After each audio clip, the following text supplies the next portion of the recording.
Mesdames, Messieurs, bonjour. Ce sera toujours avec beaucoup de plaisir qu'on prendra la parole ici et qu'on aura la ferme conviction que de l'autre côté, vous nous regardez et surtout vous nous écoutez et maintenant vous prêtez attention à ce que nous disons. Nous sommes mardi, on parlera de l'entrepreneuriat avec une interrogation majeure. Parlant de l'entrepreneuriat, peut-on débuter sans argent? Parlant de l'entrepreneuriat, peut-on débuter sans capital? De toutes les façons, c'est la problématique essentielle posée ce matin dans le cadre de cette autre production. Espace Miné, 11h52. Nous balayons ce couloir en télévision de lundi à vendredi. Tout à l'heure, comme d'habitude, vous aurez TVB qui vous donnera la température qui prévaut au niveau des kiosques. N'oubliez pas et ne l'oubliez jamais, la dénonciation sera également là pour justement dire ce qui ne vous plaît pas, dire ce qui vous énerve. Et ce sera une affaire de Alain Douk au canal 6, mais également au canal 508 sur Canal Plus International. Vous êtes en direct sur Info TV. Qu'on le veuille ou pas, c'est cette chaîne de télévision qui monte et qui monte encore. Monsieur Zouamanga, bonjour. Bonjour, parfait ici. Bonjour à tous mes co-discutants de ce matin. Je suis heureux d'être là ce matin pour prendre part à ce plateau assez bien étouffé avec des personnes aux multiples profils et pour parler d'une problématique très importante. Vous savez que les questions d'entrepreneuriat, nous qui nous occupons des affaires de jeunesse, les questions d'entrepreneuriat sont au cœur des politiques publiques en matière de jeunesse et notamment, véritablement, la question du capital est importante pour tous les jeunes entrepreneurs ou bien pour tous ceux qui veulent se lancer dans l'entrepreneuriat. Voilà, nous allons en discuter aujourd'hui et j'espère que les uns et les autres vont nous aider par leurs interventions respectives à trouver des solutions à cette problématique. Je souligne que vous êtes acteur de la société civile, vous êtes expert justement en entrepreneuriat, vous êtes également dans le développement. Je suis dans le développement local. Je suis dans le développement local avec cette petite spécificité que, ayant été et étant toujours un leader jeune, vous savez que j'ai été dans le Parlement jeunesse et très proche de, entre guillemets, de mes pairs, PAIR, et jusqu'à l'heure actuelle, de par certaines occupations, je suis toujours en contact avec les jeunes. Très bien. Et leaders associatifs. C'est compris. En face de vous, on accueille M. Moulion. Bonjour. Bonjour, parfait. Comment vous allez? Assez bien, et bonjour à tous les téléspectateurs et tous les contributeurs camerounais. Et surtout également à tous les promoteurs des centres de gestion agréés et qui se battent pour un meilleur encadrement et une assistance comptable, fiscale et en gestion des entrepreneurs. Vous savez, les entrepreneurs ont besoin de cette assistance-là. Et l'État a bien pensé d'agréer certaines structures pour mener à bien l'accompagnement de ces entrepreneurs-là. C'est pour ça que les centres de gestion agréés s'y attellent. Et c'est même dans cette optique-là que la Fédération des centres de gestion agréés organisait un séminaire d'imprégnation des CGA, du cahier de charge. Vous savez, entre les CGA et l'État, il y a un cahier de charge qui consigne. Et il est question que, à travers un séminaire que nous organisons à la Fédération des CGA, que tous les CGA puissent encore mieux s'imprégner afin de mieux encadrer les entrepreneurs, parce que l'État y accorde beaucoup de prix et il met aussi beaucoup de moyens, je vais le rappeler. On aura soupçonné, hein. Vous êtes donc fiscaliste, chacun devant balayer d'abord devant sa cour. Merci d'être là. Merci d'être là ce matin. Accueillons une dame. On aurait dû commencer par elle si on était un peu élégant de ce côté, mais on a également fait à dessein pour qu'elle voit un peu comment les hommes se comportent.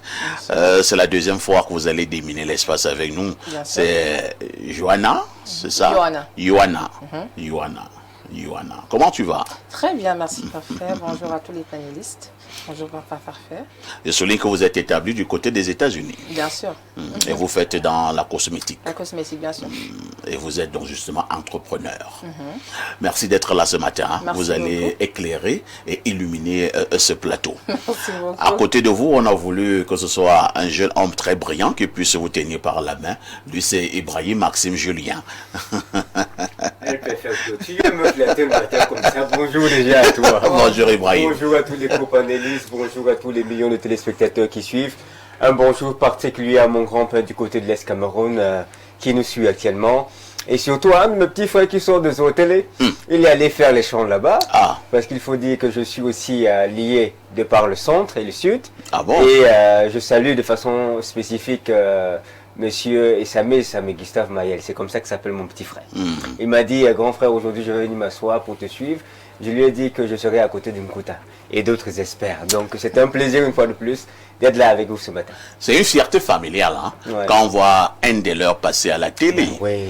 Et s'il passe encore chez le sac, c'est encore très bien. Non, c'est très bien. Tu sais, quand tu marches avec les meilleurs, tu as l'onction des meilleurs. Tout à fait. Les entreprises les plus performantes sont les entreprises qui ont les meilleurs employés. C'est vrai. Parce que quand les meilleurs commencent à penser, ça ne peut que monter. Et d'ailleurs, ça ne fait que monter. La chaîne de télévision qui monte. Et qui monte Et encore. qui monte encore. Merci Ibrahim, hein, expert en entrepreneuriat. Avec lui, on aura passé de très bons moments dans cette dynamique de sensibilisation, dans cette dynamique entrepreneuriale. Il est formateur et voilà pourquoi il est de plus en plus sollicité par certaines institutions pour justement former les employés de ce côté-là. Alain Ndou reste notre invité permanent et on lui dit bonjour. Le partenaire de première heure du Nkuta de la modération. Et c'est un plaisir d'être là à nouveau ce matin. Je salue les co-discutants déjà installés, nos millions de téléspectateurs à travers le monde. Et comme d'habitude, ce sera un grand mardi entrepreneuriat. J'ai l'impression que vous êtes un peu enrhumé. C'est grave là. J'ai tout fait pour chasser ça. Je l'ai perçu. Vous avez bien tout fait pour masquer. Aïe, aïe, aïe. C'est compliqué. Mais ça va aller. Il faut prendre des choses dures. Bon, je me dis Il faut que voir, d'ici à demain matin, ça devrait le faire. Il faut boire les choses du village. Hein. Il faut boire, par exemple, comment on appelle ça, le gingembre. Oui, oui. Nous, on appelle ça en langue le ginger. Le Ndindia, bon. La citronnelle elle-même fait l'affaire. Citronnelle, un peu avec Un du peu de miel. Il faut boire le kenkeleba. Voilà, parfois le bitacola avec le miel aussi, ça peut gérer. Cola. Bah, prends tout ce qui est acide, tout ce qui est amer, tout ce qui est dur. Parce qu'un Africain est dur. Voilà pourquoi les filles blanches aiment les Africains. Ils sont durs. Ils mâchent tout ce qui est amer, tout ce qui est acide. Déjà robuste. 10h11h52. Qui dit mieux?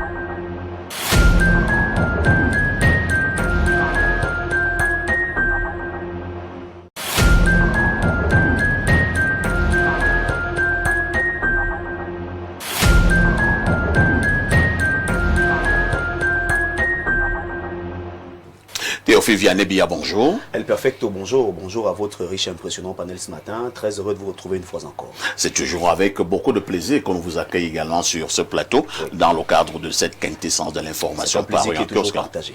Un homme qui n'est pas informé est un homme qui fait pitié. Exact. Et pour les gouvernants, ils ont besoin de l'information pour avoir le pouvoir. Bien sûr. Celui qui n'est pas informé, on doit l'envoyer où? Celui qui n'est pas informé n'a pas de place dans la société, tout simplement. Parce que la société évolue avec l'information. Théophile Vianney-Bia nous a retrouvés, c'est pour justement la température qui prévaut en kiosque. TVB, que disent les journaux? El Perfecto, les journaux qui sont disponibles en kiosque présentent pas mal d'actualités et sur le plan politique, économique et même sur le plan social. Nous ouvrons donc cette revue de presse avec le journal à capitaux publics Cameroun Tribune qui est en kiosque ce matin et qui s'intéresse aux législatives et municipales. Du temps pour s'ajuster, c'est la une de ce journal qui donne des précisions ce matin de la page 11 à la page 13. 2013. Avec la modification annoncée du calendrier électoral, les parties prenantes aux 2 scrutins sont appelées à revoir leur programme d'activité. À Elections Cameroun, la priorité reste l'inscription sur les listes électorales et la distribution des cartes d'électeurs. De leur côté, les partis politiques accentuent la mobilisation des militants tandis que les organisations de la société civile annoncent d'événements supplémentaires avant les élections. À lire donc le focus qui est à retrouver ce matin au quotidien à Capitaux Public, Cameroun Tribune. Le messager de Feu Pius Ndiawe nous amène dans le Mfundi 2 et parle donc politique ce matin. Pacte républicain renouvelé. On en parle avec le messager qui revient sur la descente effectuée par le patron politique du Mfundi en la personne du professeur Laurent Serge Etunzi Ngoa. Soldats morts en Ukraine, les larmes de sang du Cameroun. Alors que le conflit s'enlise en Europe de l'Est, une enquête fracassante du collectif All Eyes on Wagner révèle qu'avec 355 recrues identifiées et au moins 94 morts officiellement recensés sur le front, le Cameroun s'impose tragiquement comme le pays africain le plus endeuillé par cette guerre. Nous quittons le messager pour retrouver à présent le point. Ce billet hebdomadaire d'analyse, d'enquête et d'information générale s'intéresse aux hydrocarbures. SNH pronostique performance Moudiki à la Société nationale des hydrocarbures. La nouvelle conseiller numéro 2 s'est révélée férue du travail bien fait, doublé d'un patriotisme dont la vision pour un Cameroun prospère ne fait l'ombre d'aucun doute. On en parle donc ce matin en page 11 du journal Le Point. 10 février, Paul Biya, discours à la jeunesse, disque connu, le journal s'interroge. Prenons à présent l'info à chaud qui présente cette actualité triste ce matin en une. Coup de tonnerre dans l'audiovisuel, le roi de la télé est mort. On revient donc sur le parcours de Consti Eka ce matin. C'est avec l'info à chaud qui en parle en page 2. Le jour parle également nécrologie et s'intéresse ce matin à Rite Ngale. Nécrologie, Rite Ngale n'est plus savante raffinée, militante assumée. Symbole des années de répression, Rite Ngale s'en est allée. Sa vie raconte à elle seule un pan douloureux de notre histoire, d'après ce que nous dit le journal d'Aman Mana. 93e anniversaire du président Paul Biya, 83 ans, un bras tenu et la République en salon privé. Cette information est à retrouver ce matin en page 5. La revue presse nous amène également dans ce salon privé ce matin et titre en une, Serail, tout est clair. Cette information qui est barre la une de ce journal est donc traitée au journal de Timothée et Somba Abena. Parlons du bras de fer au port autonome de Douala avec la nouvelle expression.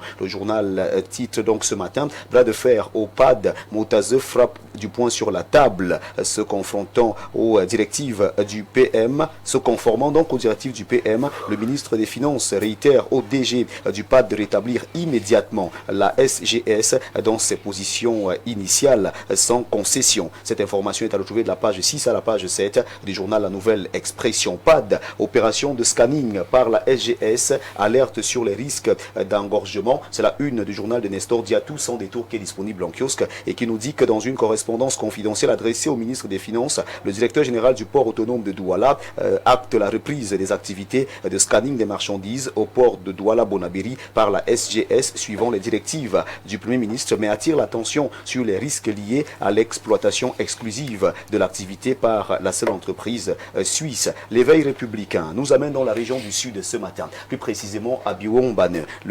La divisionnaire Cécile Oyono a-t-elle jeté l'ivoire Angono à Kondangui? Ce journal s'interroge pour une affaire de détournement des deniers publics montée de toutes pièces. Selon certaines sources généralement bien informées, cet homme dont la réputation de probe et travailleur précède partout a été livré au TCS par ses bourreaux. Sa tante, Madame le commissaire divisionnaire Cécile Oyono, ferait-elle partie de ces pharisiens? Le journal L'éveil républicain s'interroge ce matin en page 3. Sans Lima, le maire snob le ministre Moutaze. Cette information est à lire en page 2 du journal L'éveil républicain qui présente l'information en pied de une ce matin. Le firmament parle culture et s'intéresse donc à la tradition africaine. Mbombok Ouri Yebouda Wayak, le maître de la mystique ancestrale, féru du monde invisible et de la connaissance des lois cosmiques, se dit fils d'Afrique classé Mbombok au premier rang de cet ordre initiatique, œuvre sans relâche pour la promotion et l'enracinement de nos valeurs traditionnelles et mystiques à travers les enseignements, les pratiques, les rituels, l'art de vivre en harmonie avec la nature et les esprits, son apport aux côtés des populations dans le domaine de l'initiation et la guérison. Ces prouesses parlent d'elles-mêmes et ces prouesses sont à retrouver ce matin au journal de Parfait ici, c'est bien sûr de la page 4 à la page 5. L'œil du Sahel de Guibaï Gatama nous permet de refermer cette revue de presse et le journal L'œil du Sahel nous amène dans l'extrême nord ce matin. Alerte sur une longue et rude saison sèche. Le journal présente donc cette alerte ce jour et tire la sonnette d'alarme ce matin en page 3. Mesdames, messieurs, c'est avec ce journal que nous refermons donc fièrement cette revue de presse acte 2 sur Info TV ce mardi matin. Nous vous invitons à vous rendre massivement dans les kiosques afin de vous procurer un journal au prix de 400 francs CFA pour que vive la presse camerounaise. Votre fidélité reste et demeure intouchable, inattaquable, inaliénable et surtout indétrônable. Merci de toujours choisir Info TV pour vous informer. Merci El Perfecto pour cette tribune. Merci, hein. Merci TVB. Vous avez connu Constieka? Oui. Il n'est plus de ce monde. Hein. Il n'est plus de ce monde. C'est une grosse perte. Oui, c'est un coup, c'est un véritable coup pour la corporation.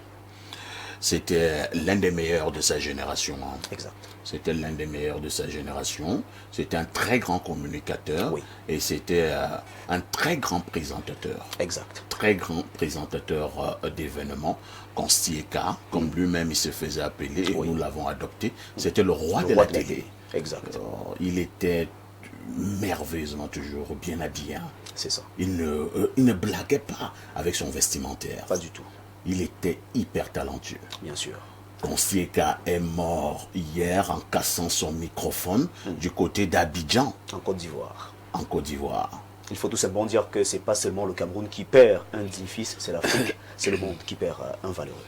C'est le monde, c'est l'Afrique qui perd un valeureux homme de culture, un valeureux homme des médias, bref, un valeureux homme pour tout le Cameroun. De toutes les façons, nous souhaitons que la terre de nos ancêtres lui soit éternellement reconnaissante.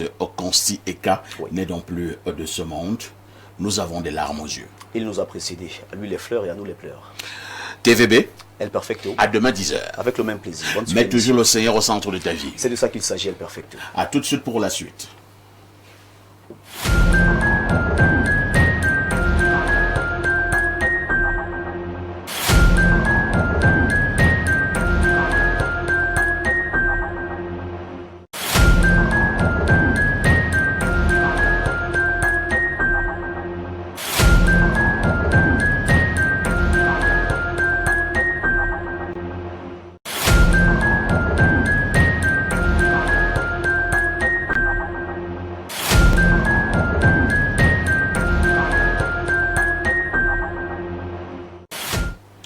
Et nous repassons la parole à Alain Douk, cette fois-ci, pour la dénonciation de ce mardi matin.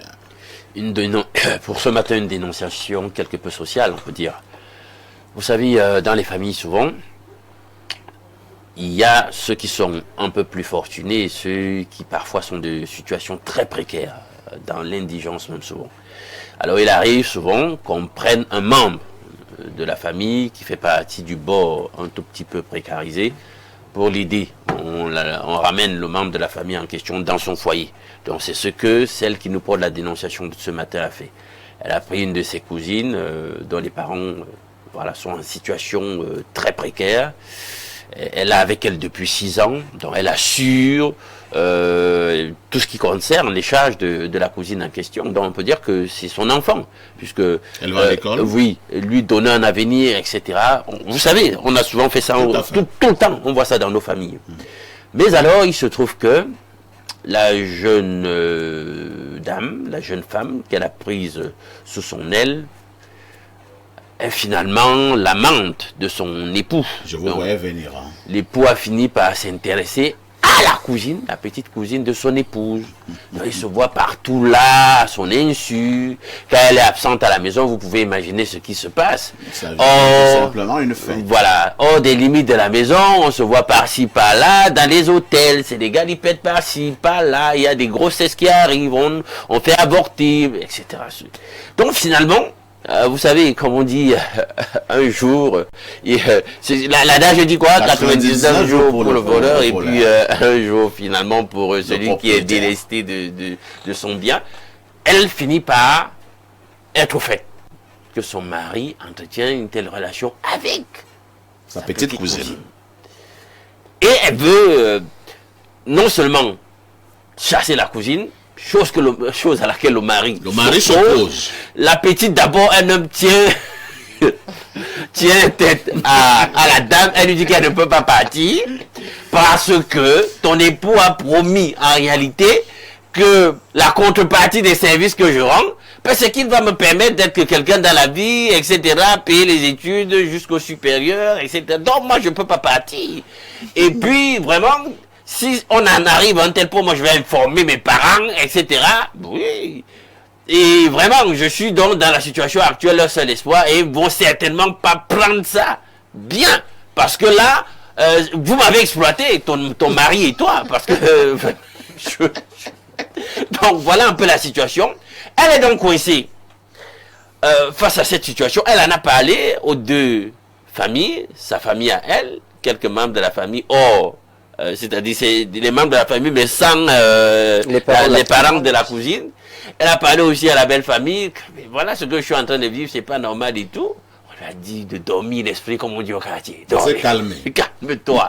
Vraiment, laisse courir l'affaire là. Trouve un moyen de gérer ça comme ça, mais ne quitte pas le mariage. Elle a dit que c'est inadmissible. Non, c'est inadmissible. Donc, mais elle est coincée. Elle veut quitter le mariage, et c'est ça son problème ce matin. C'est-à-dire qu'en dénonçant ce matin, elle veut aussi requérir quelques conseils. Qu'est-ce qu'elle fait? Puisqu'elle est coincée, elle dépend totalement de son mari, matériellement, financièrement. Quitter maintenant le mariage, elle se pose des questions. Elle va faire comment là? Pour assumer sa vie, si on ne sait jamais si ça tourne même au vinaigre et qu'il dit viens à dire que va même avec tes enfants, est-ce qu'elle pourrait assumer la charge de ses enfants? Donc voilà dans le dilemme dans lequel elle se trouve et pour lequel elle veut qu'on l'aide ce matin. Alors, le couple principal, ils vivent depuis combien de temps à peu près? C'est un mariage de 10-11 ans. 10-11 ans. Ils ont à peu près combien d'enfants? Ils ont 3 enfants. 3 enfants.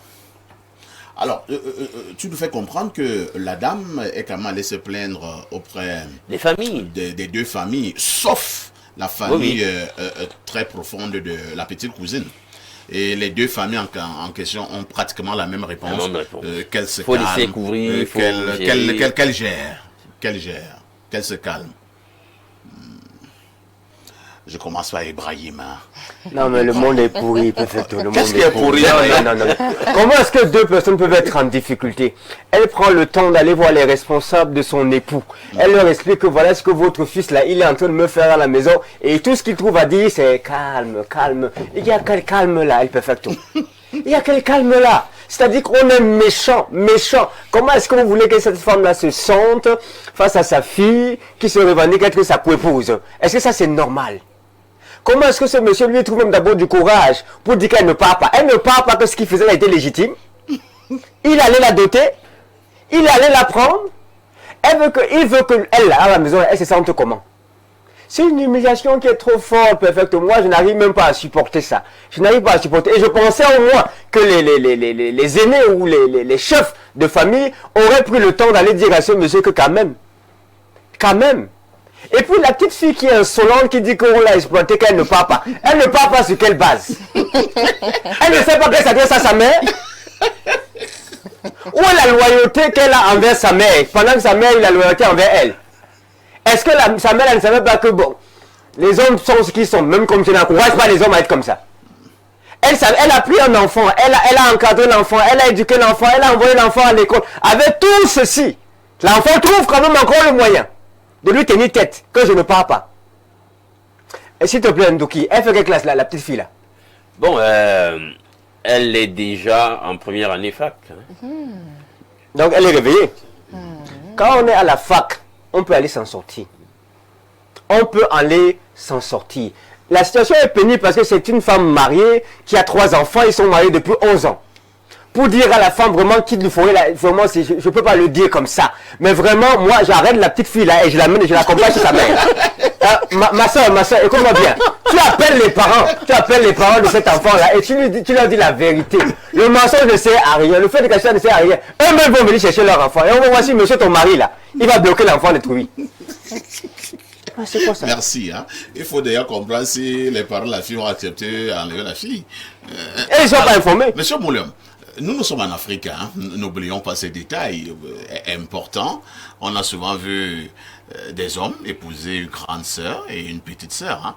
Il y a même un président africain qui avait épousé des jumelles. Il y a également une autre personnalité qui est en prison au Cameroun, qui avait épousé également des sœurs, la grande sœur et la petite sœur. J'oublie volontairement le nom de la haute personnalité. Donc, nous sommes presque habitués à ce genre de situation. Quel est votre regard? La fille a quand même un autre argument. Hein.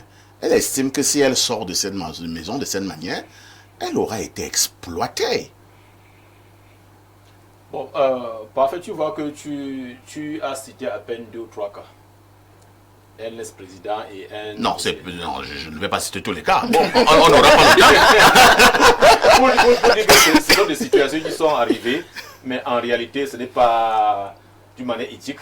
Ce n'est pas une situation qui court les rues. Et dans l'histoire, je crois avoir entendu que cette fille-là même encore, ses parents existent encore. Oui. Mais c'est très facile. Mais la dame, elle n'a qu'à saisir ses parents. C'est pas grave, on le dit. Il ramène à la maison. De nos jours, on est à distance. De nos jours, on ne prend plus les enfants dans les familles comme ça. Vous trouvez un enfant dans une famille désœuvrée et que ses parents vivent encore. Si vous pouvez l'aider l'enfant à distance, payez-lui l'école chaque année, mais ne l'amenez pas chez vous. On ne fait plus ça. Pour éviter ce genre de situation. Pour éviter la situation. Parce qu'à l'instant maintenant, l'homme a pris goût. La fille apparemment a pris goût et a ses intérêts. Personne ne veut donc se séparer de ses intérêts. Il faut donc forcer les 2 parties à se séparer parce qu'on doit sauver le mariage de la femme. Elle n'a pas posé, elle a posé un acte de, comment je peux dire, à saluer, en aidant sa nièce. Yes. Mais si elle n'a pas été consciente, si elle s'est laissée manipuler par son père, parce que ce monsieur est son père, et on ne couche pas avec un enfant qu'on est élevé, on ne couche pas avec ses enfants. Donc ce monsieur n'est pas un homme, d'une manière moralement, il a une morale. Comment est-ce qu'il peut qualifier? Je ne sais pas comment il peut qualifier. Ça a même disparu, il est pervers. Il est peu recommandant. Pervers, peu recommandant.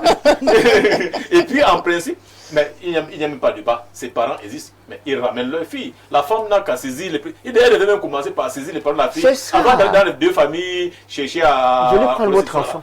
Venez prendre votre enfant et puis il se sépare. Merci. Hein.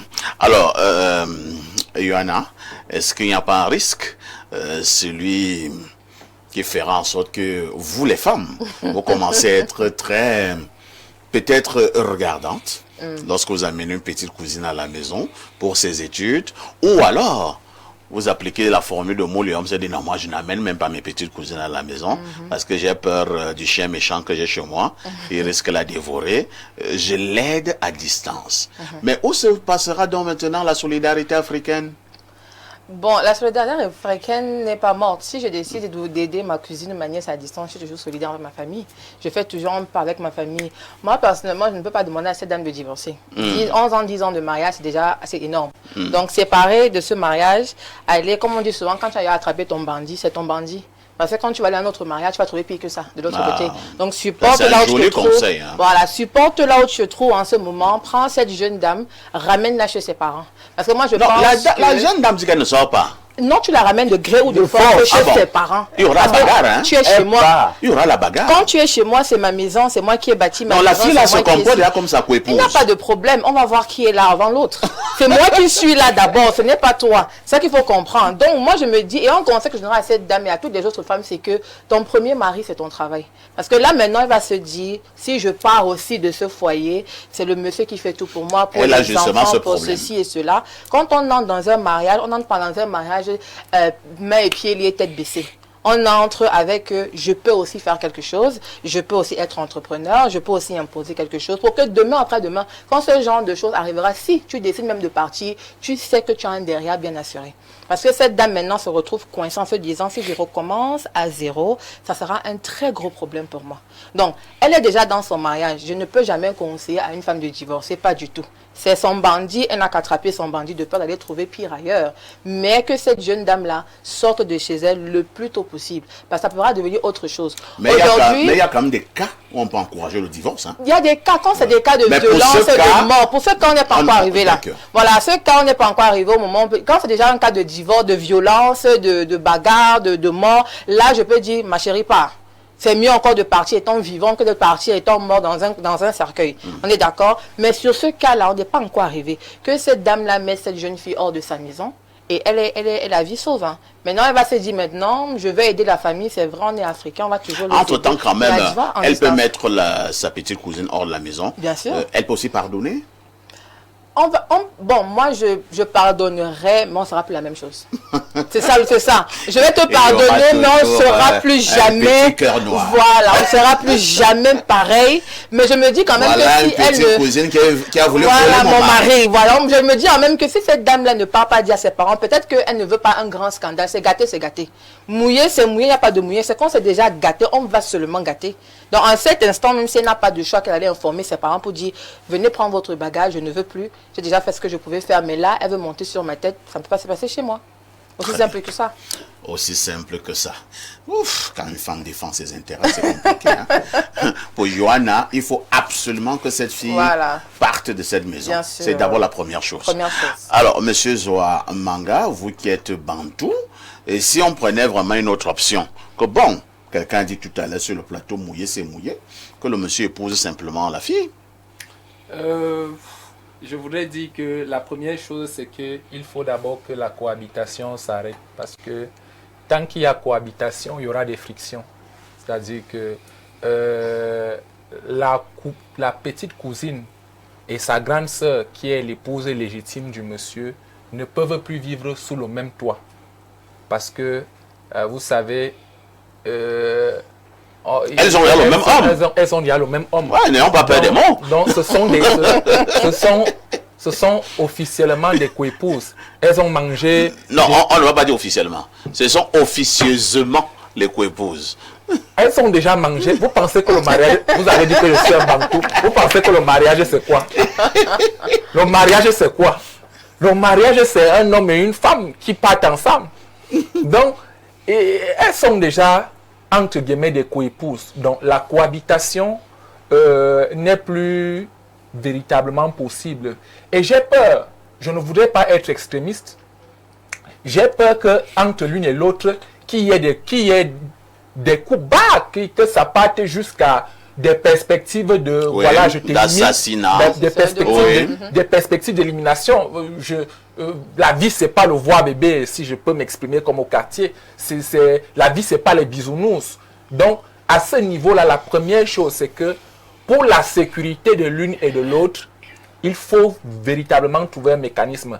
Je ne sais pas comment ça peut se passer, soit par voie d'huissier, soit par une réunion familiale, mais il faut déjà que cette petite cousine-là quitte la maison pour qu'il y ait déjà un retour de paix. Parce que sans cela, ça ne peut pas donner. Maintenant, les autres solutions, pardonner, ne pas pardonner, le divorce, ça c'est à exclure. Parce que si elle engage la procédure de divorce, l'autre s'installe directement. Que, voilà, il ne peut pas disparaître. Bon débarras. Pour laisser le champ libre à l'adversaire, jamais. Donc, la première chose, c'est qu'il faut que la cohabitation s'arrête. Et la deuxième chose, c'est qu'il faut absolument qu'il y ait une conciliation familiale. S'il n'y a pas une assise familiale pour parler de cette affaire, je vous jure que ces blessures vont rester à perpétuité. Et il faut que la vérité soit d'abord dite. Si la vérité n'est pas dite, on ne peut pas avoir de paix. Donc, à mon avis, ce qui est fait, ce qui est fait ne peut pas être défait. Ça ne peut plus jamais quitter qu'ils ont eu des choses. Maintenant, vraiment, je ne sais pas comment ça va suivre. On ne peut que souhaiter que la paix revienne. Mais même si la fille part, les hôtels de Yaoundé ne sont pas fermés. Dommage. Donc, les hôtels de Yaoundé ne sont pas fermés. Ils vont continuer le mariage. Mais ils peuvent continuer le mariage, mais quand même hors de là. Mais hors de là. Mais hors de là. Vraiment, juste pour dire quelque chose, c'est que avant, vous voyez qu'il y avait des Africains, c'est un grand notable africain, qui avait 20 femmes, qui avait 30 femmes. Ce n'est pas eux qui géraient toutes ces femmes. Ils savaient qu'il y a des gens à côté qui gèrent. Mais seulement la seule règle, c'était de ne pas se faire prendre. C'est le conseil qu'on donne, monsieur. Je n'ai pas dit ça. C'est le conseil qu'on donne, monsieur. C'est un mauvais conseil. Quelqu'un m'avait dit ceci, toujours au niveau du même couloir, que ce n'est pas mauvais de se soulager dans les toilettes du voisin, mais c'est mauvais de les laisser sales. Donc, Merci, c'est hein. un peu ça la situation. Alain Douk, est-ce qu'il n'est pas un bon moment également de parler à ces hommes qui n'arrivent pas souvent à se retenir, de parler également à ces petites filles, parce que nous condamnons beaucoup les hommes, hein. Mais je vous dis qu'il y a des petites filles sorcières ici dehors. Il y a une petite cousine sorcière, vilaine, arrive chez toi. C'est peut-être même la petite cousine là qui est en train de provoquer le mari d'autrui. Oui. Et à un moment donné, le mari d'autrui cède. Oui, parfait. Ça, c'est vrai ce que tu dis. Mais dans le cas d'espèce, j'en doute. Oui, parce que retirer, ils ont 10-11 ans de mariage, retirer 10-11 ans sur l'âge de la fille, bizarrement, hein, c'est-à-dire que paradoxalement, c'est une très jolie fille d'abord. Ça elle c'est est que tu intelligente. nous as pas Elle donné, est hein. intelligente. Donc elle est jolie et intelligente. Oui, elle a 18 ans. Ça, ce sont des atouts. Elle a hein. 18 Elle a ans. une mauvaise intelligence. Elle a 18 ans. Non, j'en viens pour dire que quoi? Regardez un peu, retirer 10 ans sur 18 ans. sur son âge. Ça veut on dire est qu'elle vers était à 8 8 ans. 7 ans.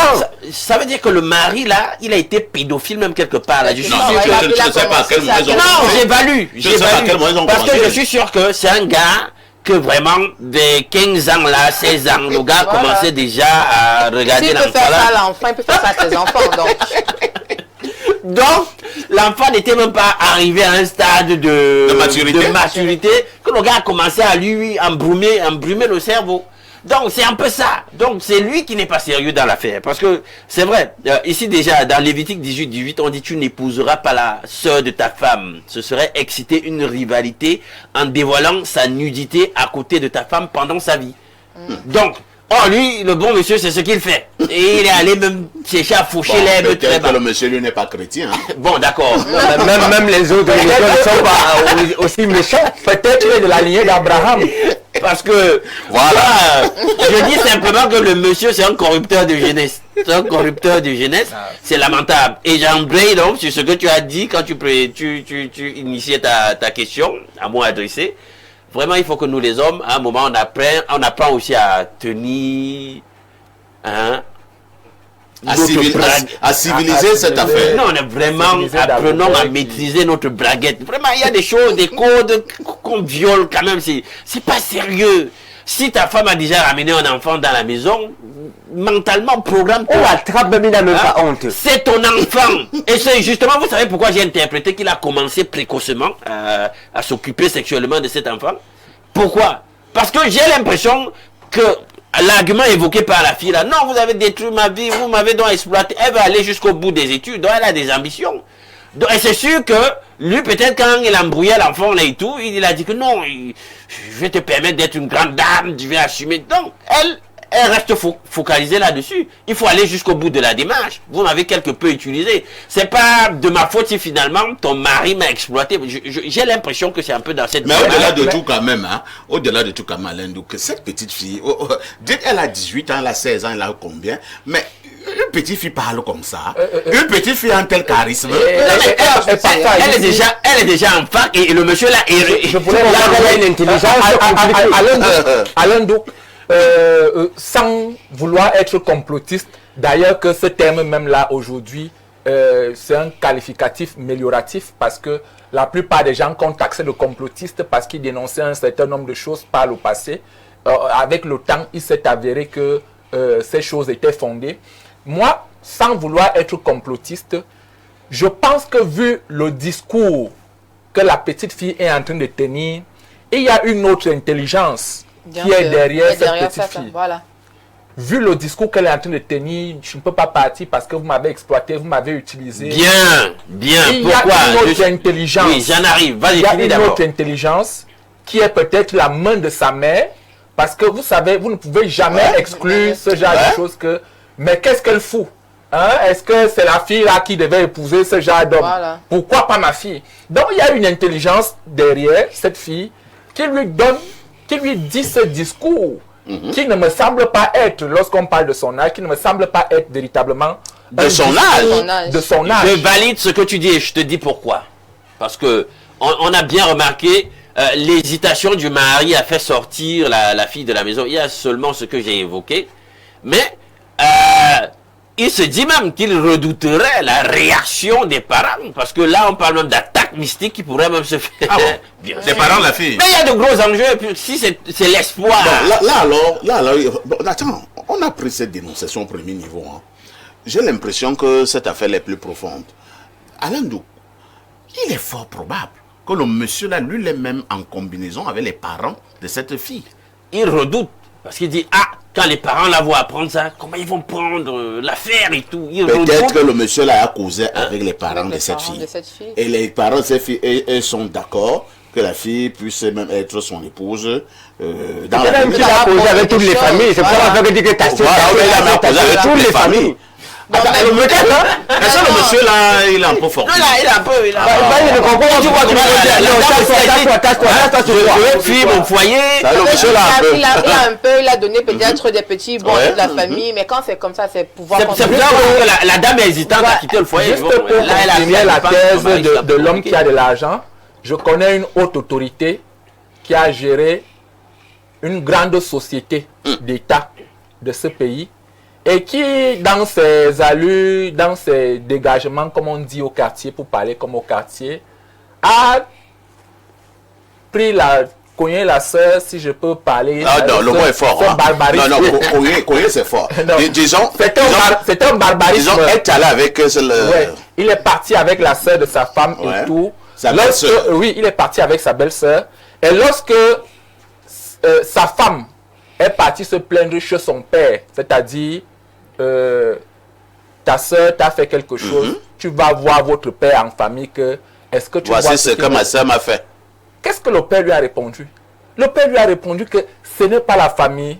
Tu aurais alors souhaité qu'il aille dehors. Pourquoi on est devenu si pourri? À toute ironie, Oh là là. cette autorité a épousé Vous voyez ce que la femme fait.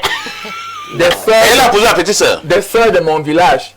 Et lui a dit que bon, vraiment, entends-toi. Parce que, regarde, le type a les moyens, il peut s'offrir tout ce qu'il veut. Je préfère encore que La richesse, la reste dans ça reste ici dans la maison. Tu vois Et comme puis- les gars raisonnent pas fait. Est-ce que tu comprends un peu le niveau de raisonnement de quelqu'un? Donc, juste pour dire que je ne veux pas être complotiste, mais vraiment, il y a des familles où on préfère que ça se gère comme ça, ou même les deux sœurs, à l'insu même de la mère, à l'insu même de la mariée, ou les deux mamans, c'est-à-dire la mère de la cousine et la mère de la fille, peuvent se dire que vraiment, le type là, il a trop d'énergie. Essayons de le contenir dans la famille. C'est des choses qui existent, mais ça fait honte de le dire de manière officielle, mais c'est des choses qui existent dans les familles. Merci. Hein. Allons du côté de la messagerie. Bonjour, le Cameroun de demain. Je connais une histoire où un monsieur qui gardait la petite cousine de son épouse, 16 ans. Celle-ci mettait des petites tenues à la maison. La dame lui parlait. Puis un jour, le couple reçoit la visite des parents de la petite. Puis le père de la petite et le monsieur de la maison prennent un pot au bar. Au quartier, lorsque le monsieur fait part de la situation au père de la petite, curieusement, le père de la petite lui dit, je cite, « Toi aussi, c'est ta deuxième épouse que nous t'avions amenée. » Le monsieur était dépassé et a dit au père de reprendre sa fille avec lui. C'est Mama Flora de Bobogo. C'est clair. Le monsieur, au moins, c'était un bon monsieur. Quand même. Un autre message ce matin. Bonjour monsieur Aïssi, le Jésus-Christ de la modération. Bonjour à ton panel. Moi je n'ai aucun conseil à donner à cette femme. L'affaire est déjà close. Cette jeune fille sera la deuxième épouse de ce monsieur. C'est un fait. Cette femme doit juste gérer, c'est tout. Monsieur Simon, j'attends toujours mon dépôt. Hein. C'est l'adorateur Ouan depuis Yaoundé. Je ne sais pas qui est monsieur Simon ici. Un autre message. Bonjour la plateforme Espace Miné. C'est Pago à Madjang depuis Marois. Mais selon moi, la fille et son type vont rentrer tous chez les parents de cette fille. Et les parents de ce type seront tous convoqués auprès chez les parents de cette fille pour faire l'arrangement à l'amiable. Un autre message ce jour. Alors, bonjour, monsieur le docteur de la modération. Pour l'histoire, la dame doit mettre la fille dehors. Et si elle ne le fait pas rapidement, la grossesse est proche. Et ce sera les triplés. Monsieur Fernand Ndouta, l'espoir de jour. Il y avait les grossesses, ils ont enlevé. Ville de Doua. Alors, Alain nous a même dit qu'il y a eu des grossesses. Ils ont enlevé avant. Maintenant, comme on connaît, ça va rester. Cette fois-ci, ça restera. Un autre message ce matin. Bonjour Perfecto. Bonjour Parfait Nkuta El Perfecto. Salutations cordiales à ton panel et encouragement révérencieux à Alain Douk pour la sortie prochaine de son livre. S'agissant de la dénonciation, il faut envoyer la plaignante chez mon ami Letty Lamé pour son formatage et son accommodation à la polygamie. Car si l'histoire est rendue publique sans issue, ça sous-entend que les familles ne trouvent pas de mal à ce que la polygamie fasse son nid dans ce ménage. Maintenant, si le monsieur a les ressources suffisantes et qu'il garantisse la dignité de ces deux femmes en les logeant en domicile séparé. C'est Arthur Chidjou de Moulundu. Ah, Arthur, lui pense que le fait est fait. Hein? Donc, ceux qui sont encore mauvais, c'est qu'ils sont dans la même maison. Oui, donc, oui. que la femme de la maison reste dans sa maison. Ça et qu'il loge l'autre petite cousine ailleurs. Et la vie continue. Et c'est rentré seulement lors du village. Quand ça continue, ça fait la tête déjà. Un autre message ce matin, l'homme a pour ennemi les gens de sa propre famille. Il faut aider à distance. Un autre message, hein, c'est une pluie de messages comme d'hab. Je vous amène au plus 33. C'est un message qui nous vient de la France. Bonjour Perfecto et à ton panel. Un salut spécial à la dame sur votre plateau. Elle a une très bonne élocution et une belle prestance. Elle est mariée, je crois. C'est la femme de quelqu'un. Hein. Pour la dénonciation, si j'ai bien écouté Alain, si un mari a 90 ans et la femme 40, cela ne se peut pas. On doit emprunter combien de dizaines? Plus sérieusement, nos grands-parents avaient des écarts très importants et vivaient pleinement le bonheur dans leur couple. Aussi, à l'analyse, je pense que la petite est naïve et actionnée par une main obscure. La jeune fille a pris goût. Et surtout qu'il y a déjà des enfants. C'est Dr Fabio Tama qui envoie ce message. Il faut quand même faire le contraste parfait. Vous pouvez avoir un écart même de 40 ans, mais tu l'as prise quand elle était déjà en âge adulte. Hein, au lieu de commencer à la... Hein, en dessous des âges indiqués. Bonjour le sac de modérateur, salutations respectueuses à ton panel. En termes de faits divers, ce matin, Yaoundé est en pleurs, plus particulièrement en Kolbiswan. Que pensez-vous de cette femme qui a ôté la vie de ses enfants pour un faramineux prétexte d'infidélité de son mari? J'avoue que je n'étais pas encore au courant. Hein. Il y a 23h50. Incroyable. Elle est tue donc ses enfants et elle-même pour une affaire d'infidélité de son mari. Ce sont ses enfants qui ont commis l'infidélité. Et quand le diable s'invite dans une affaire, hein, on ne sait pas. Le vrai diable, cette histoire... Elle a tué, elle a dit ses enfants. Elle estime que ça a fait mal au cœur de son mari. Je sais pas. Comme son mari là a été infidèle, ça c'est la sorcellerie. C'est terrible, hein. C'est terrible. Prenons deux dernières réactions de nos nombreux téléspectateurs. Bonjour Parfait Aïssi, ainsi qu'à ton riche panel. Belle émission. En ce qui concerne la dénonciation, l'erreur à ne jamais faire, c'est de céder au chantage. Le conseil que je peux donner à la dame, qu'elle ne quitte pas son mariage, qu'elle mette dehors cette cousine d'un autre genre et qu'elle se remette également en question sûrement. Elle n'assure pas assez ses devoirs de femme mariée et qui ont permis à la cousine d'en profiter. Bonne suite d'émission. C'est Demos PK12 hein, à Douala qui envoie ce message. Les hommes ne connaissent pas l'affaire là. Hein. Je pense vraiment que ça ne tient pas. Hein. Vraiment, je vais défendre les femmes ce matin. Ouais. Ça m'arrive rarement. Il y a des femmes qui sont des bonnes épouses. C'est-à-dire que tu n'as presque rien à reprocher à cette dame comme femme au foyer, mais son mari est un coureur de jupons hors pair. Même ce que vous appelez même là les performances sur le lit, je vous dis que la femme assure. Elle assure. Mais le type va toujours aller avec sa petite sœur. Il y a des gars comme ça. Oh, bonjour, le MK de la modération, je ne sais pas ce que ça veut dire, hein.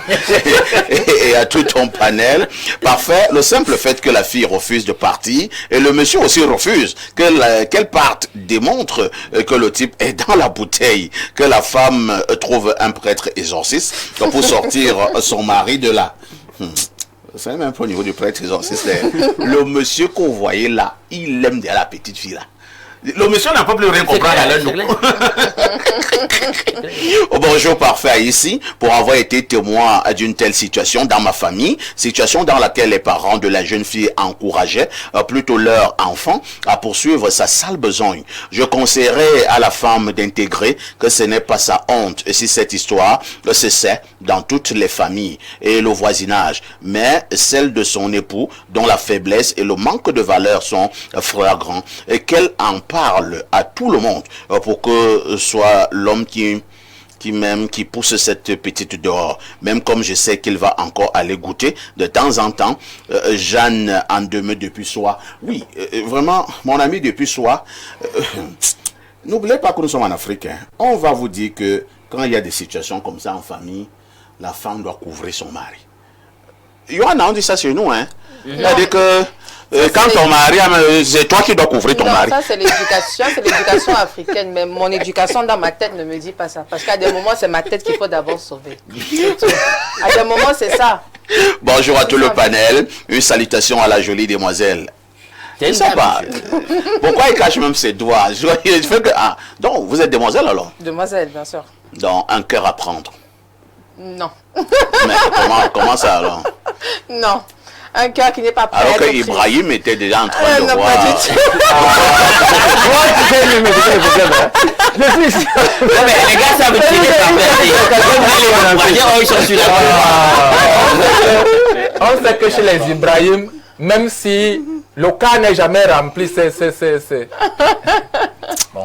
Bonjour à tout le panel, une salutation à la jolie demoiselle donc, qui a parlé comme toutes les femmes, à savoir défendre son territoire. Un homme, c'est celui qui doit savoir se contrôler. Toute la faute, c'est sur ce monsieur, parce qu'il a profité de sa naïveté. J'ai un conseil pour lui, qu'il se mette au sport. Ça lui permettra de canaliser ses pulsions. Et on dirait qu'il n'est pas croyant, parce que utiliser l'enfant d'autrui pour ses besoins intimes, voire assouvir ses fantasmes en promettant des choses, c'est malsain.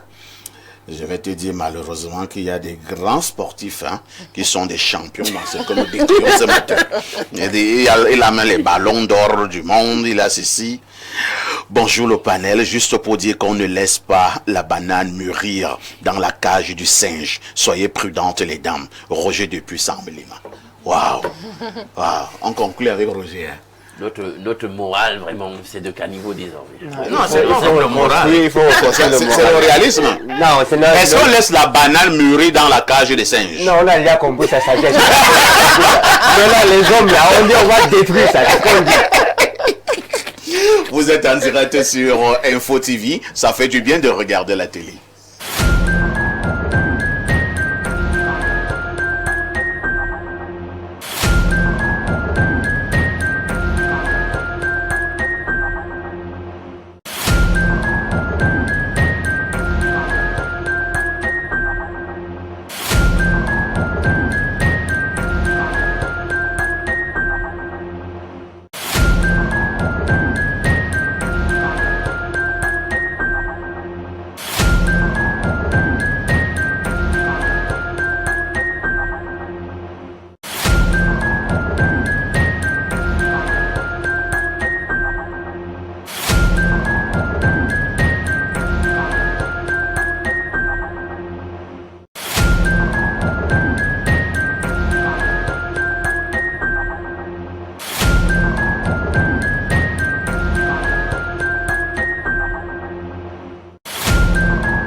Ce matin, comme vous le savez, nous parlons d'entrepreneuriat avec une interrogation. Lorsque nous parlons d'entrepreneuriat, est-ce que nous pouvons débuter sans capital? Pour faire simple, est-ce que nous pouvons débuter sans argent? Entrepreneuriat, peut-on débuter sans capital? Je commence par Ibrahim, Maxime Julien, qui nous plante le décor. Merci Elfeffect pour la thématique que tu as portée à notre attention ce matin. Peut-on, en tant que dans l'entrepreneuriat, débuter sans capital? La réponse, elle est oui. La réponse, elle est absolument oui. Mais quand tu mets capital, en réalité, l'idéal, si tu m'avais dit peut-on débuter sans argent, j'allais te dire oui. Mais quand tu me demandes peut-on débuter sans capital, je vais te dire non. Parce qu'en réalité, la première étape pour recevoir, c'est d'avoir. La première étape pour recevoir, c'est d'avoir. Il faut avoir quelque chose à offrir. En réalité, c'est entrepreneuriat. Peut-on débuter sans argent? Voilà. C'est ça, hein? Veuillez que corriger au niveau voilà, parce que capital, il y a plein de choses qui entrent dans le capital. Tout à fait. Mais argent, oui, on peut débuter sans argent en prenant appui, n'est-ce pas, sur ses compétences. En prenant appui sur sa créativité, en allant d'abord dans une dynamique de proposer des services. Parce que s'il faut que vous proposez des produits à l'entrepreneuriat, soit vous vendez des produits, soit vous vendez des services. Avec les services, au moins, on n'est pas toujours contraint d'avoir le matériel, la matière première pour user à la transformation. Mais avec un service, avec une compétence dont on est déjà propriétaire, on peut commencer à avoir de l'argent. Je prends un exemple simple. Quelqu'un peut appeler mon confrère fiscaliste là pour la consultation. Tout à fait. Il ne va pas me dire que pour la consultation, il lui fallait l'essence, il lui fallait le carburant, il fallait le bureau. C'est-à-dire, on l'a appelé et il a commencé à gagner de l'argent à partir d'un service. Parce que on peut en réalité le faire. Ce n'est pas certainement avec 0 francs, mais il faudrait quand même un minimum de sous pour pouvoir commencer. Vous allez vous rendre compte on l'a dit, depuis 95, 80% des entreprises ou des entreprises au Cameroun, c'est des entreprises de services. Pourquoi? Ça décrit l'état social selon lequel la plupart même qui veulent se lancer dans l'entrepreneuriat n'ont pas toujours un capital conséquent pour le faire. Par conséquent, au lieu de se lancer dans la production, ils se disent on va faire les services, je vais être le vendeur de telle personne, je vais être l'appâcheur de telle personne. Il y a des gens là qui se tiennent à Mokolo, il te dit téléphone, après il te récupère, il t'accompagne dans un couloir, tu pensais qu'il a même le téléphone, il n'a pas de téléphone. Il te conduit vers celui qui a le téléphone avec qui il a engagé des négociations pour qu'après le prix de vente là, il puisse avoir 2000 à 5000. Et puis il dit que c'est moi qui t'ai montré la voie, non, c'est le bon, là-bas c'était le fond, on a été frappé. Grand, il y a rien. Il utilise sa créativité pour commencer à avoir de l'argent. Donc, si on veut se lancer en entrepreneuriat et qu'on n'a pas d'argent, on peut commencer à se déployer dans les services, que ce soit en proposant ses compétences, que ce soit en usant de créativité, comme je venais de le prendre avec le cas de l'appâcheur de Mokolo, que ce soit avec d'autres types de contenu, de produits qu'on peut mettre à disposition. Vous allez vous rendre compte que la plupart des entrepreneurs aujourd'hui, c'est les vidéos qui te proposent de faire, c'est les vidéos qui te proposent de faire, parce qu'avec le numérique et les applications qui sont un peu plus ou moins gratuites, on peut proposer un certain nombre de choses. Donc oui, on peut commencer par là et aller progressivement vers un entrepreneuriat qui permet effectivement de grandir et de se développer. Parce que on n'a pas besoin d'argent pour commencer, mais on a besoin d'argent pour investir dans une entreprise. On a besoin d'argent pour faire grandir l'entreprise. On a besoin d'argent pour assurer l'extension de l'entreprise. Au départ, oui, on ne peut compter que sur ces services. Mais il faut réaliser également que c'est un capital que tu mets à disposition. Quand tu commences à l'entrepreneuriat, tu n'as pas d'argent pour acheter ci ou ça, tu fais pratiquement tout seul. Tu es le commercial toi-même, tu es le communicateur toi-même, tu es le juriste toi-même, tu es le fiscaliste toi-même. Mais c'est du capital de temps que tu ne fais que déverser. Tu fais 10 heures par jour, 12 heures par jour, 16 heures par jour, parce qu'effectivement, tu es en train de te dépenser toi-même. Et il faut que la jeunesse comprenne que oui, elle peut commencer, mais il faut qu'elle commence en usant de toutes les compétences dont elle est détentrice. Qu'elle les investisse et qu'elle sache que ça ne va pas arriver comme ça. Or, ceux maintenant qui n'ont pas de compétences viables, c'est eux qui sont en difficulté pour pouvoir entreprendre. Parce qu'il faut toujours avoir quelque chose pour recevoir quelque chose. Il faut toujours avoir quelque chose pour recevoir quelque chose. Dixit Ibrahim, hein, Maxime Julien. Alors, Monsieur Zoamanga, moi j'ai causé avec pas mal d'entrepreneurs, surtout au niveau de la classe jeune. L'un de leurs premiers blocages, c'est qu'il te dira, grand, je n'ai pas de l'argent. J'ai certes des idées, voilà un projet, mais je n'ai pas de l'argent. Voilà un deuxième projet, je n'ai pas de l'argent. Je suis allé du côté de telles structures pour pouvoir avoir un emprunt, rien. Je suis allé soumettre mon dossier à tel autre endroit. Malheureusement, pour un financement, ça n'a pas abouti. Donc, pour eux, le premier et le grand obstacle, c'est le manque d'argent, manque de financement. Mais Ibrahim vient de nous dire qu'à certains niveaux, on peut se lancer dans l'entrepreneuriat sans argent. Est-ce que c'est évident? Je voudrais commencer par dire que on peut commencer quelque chose, on peut entreprendre quelque chose sans argent. La première activité que j'avais commencé sans argent en 2015, je n'avais qu'un outil du quotidien qu'on appelle le téléphone portable. Je crois qu'aujourd'hui, tout le monde a le téléphone portable, même en dehors de toute activité économique, tout le monde a un téléphone Android. J'ai commencé la vente automobile en 2015. Je n'avais pour seul capital que ce téléphone portable-là et ma connexion habituelle. Et vous faisiez comment? Et je marchais. Donc quelqu'un lui et fait ses annonces. Tu t'agrippes sur ces annonces, toi aussi tu annonces. Je marchais. Oui. Je vous explique. Je marchais, je filmais les voitures, Oui. j'allais dans les parcs, je filmais et je prenais une commission sur cette vente. Ça, c'est une première activité que j'ai commencée sans capital, puisque vous n'allez pas me dire que votre capital, c'est le téléphone. Le téléphone, vous l'utilisez pour tout faire. Capital en termes de ressources matérielles, en termes de ressources financières. Voilà une activité que j'ai commencée. Et par mois, vous pouviez gagner combien environ? Il pouvait m'arriver de faire un mois sans avoir rien vendu, oui. mais je ne perdais rien puisque la connexion était quasiment celle que j'utilisais d'habitude. Et il pouvait m'arriver un mois de vendre et d'avoir une commission de 50 000, parfois 100 000. Donc, juste pour dire quoi? Juste pour dire que la première chose qu'il faut savoir dans le monde de l'entrepreneuriat, c'est l'idée. 1. L'argent n'intervient qu'en dernier lieu. Donc, l'entrepreneuriat se passe en 3 principales étapes. 1. Avoir une idée qu'il faut faire mûrir. 2. Structurer cette idée-là. Mon frère Ibrahim, ou bien vous-même, vous me l'avez dit lorsque vous étiez en train de formuler, de structurer votre question, que voilà, certains jeunes viennent vous voir, vraiment grand, voici telle idée que j'ai, mais mon problème c'est le financement, voici telle idée que j'ai, mais mon problème c'est le financement. Est-ce que vous savez même que même pour avoir le financement, il faut connaître la méthodologie? Beaucoup de jeunes demandent des financements et n'ont pas ces financements-là parce que simplement, ils ne connaissent pas et ne comprennent pas la méthodologie. Une erreur que beaucoup de jeunes font par exemple, et qu'il y a lieu de corriger ici sur ce plateau, c'est que des jeunes vont en solitaire, des jeunes entrepreneurs vont en solitaire et pensent pouvoir aller demander un crédit dans une banque commerciale, comme, je ne sais pas moi quoi, comme par exemple... non, ne cite pas le nom. Je ne peux pas citer. Ils ont une banque commerciale. Une banque commerciale. Je voulais en citer une parce que je sais qu'elle accompagne par exemple les jeunes éleveurs. Pas de publicité. Pas de publicité. Ah, je risque d'être attaqué par le DG. Voilà. Et surtout par le service commercial. Voilà. Donc, l'une des choses donc, qui fait en sorte que certains jeunes n'aient pas accès au financement, c'est parce qu'ils ne connaissent pas la méthodologie. Ils ne savent pas que seuls, en tant que personne individuelle, c'est difficile pour que la banque leur confie quelque chose, même s'ils n'ont pas 5 francs.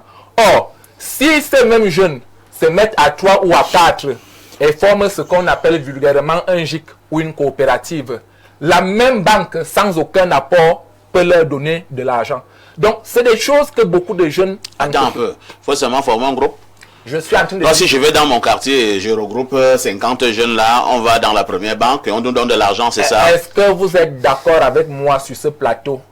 Ou bien, est-ce que Perfecto, le sac de modérateur, l'Onkuta de modérateur est d'accord avec moi que c'est plus facile pour une banque de faire confiance à un groupe qui est structuré, qui a une personnalité juridique et légale, plutôt qu'à un individu, à un particulier. Ce sont les techniques. Et maintenant, pour que le jeune entrepreneur puisse s'en sortir, il faut donc qu'il accepte de se former. Donc, comme je disais, l'entrepreneuriat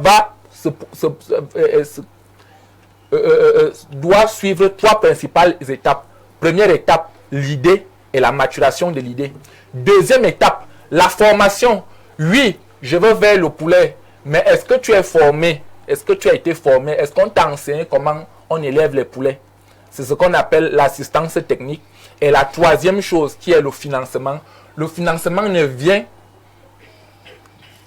qu'après que ces 3 étapes ont déjà été ou bien aient déjà été préalablement faites. Donc, c'est ce problème-là aujourd'hui. On peut commencer sans argent, mais pour que le business s'épanouisse, il faut qu'il y ait de l'argent. Donc, jeunes entrepreneurs, vous pouvez commencer sans argent. La première chose, c'est que vous devez faire l'effort d'aller vers l'information. L'information ne viendra pas vous trouver, mais vous irez vers l'information. Il y a beaucoup de projets Banque mondiale qui chôment là. Il y a beaucoup de projets financés par l'État qui sont là, mais simplement, les jeunes ne prennent pas la peine. Je ne dis pas que c'est parce que ces projets existent que le financement leur sera accordé ou bien que le financement sera facile. Mais la première chose, c'est que tu dois aller à la chasse de l'information. Et aujourd'hui, nous avons une jeunesse qui est démissionnaire. Une jeunesse qui est, comment dirais-je, défaitiste à ce niveau. Oh, j'ai déjà fait plusieurs fois. Je n'ai pas eu. Conséquence, je ne fais plus. Non. Vas-y, tu ne perds rien à le faire. Vas-y, tu ne perds rien à le faire. Monsieur Mouliom, entrepreneuriat, peut-on débuter sans les rangs? J'ai entendu Ibrahim Assim et M. Mkwa parler. Monsieur Zoua. Monsieur Zoua, pardon. Monsieur Zoua parler. Vous savez, l'entrepreneuriat est un domaine très vaste. Mais moi, je m'intéresse beaucoup plus à l'entrepreneuriat chaque fois que je veux aborder le sujet sur l'aspect légal.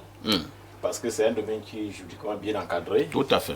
Et lorsqu'on prend sur le plan légal et qu'on voit l'encadrement juridique qui est dans le domaine de l'entrepreneuriat, je peux déjà vous dire qu'on ne peut pas entreprendre sans argent.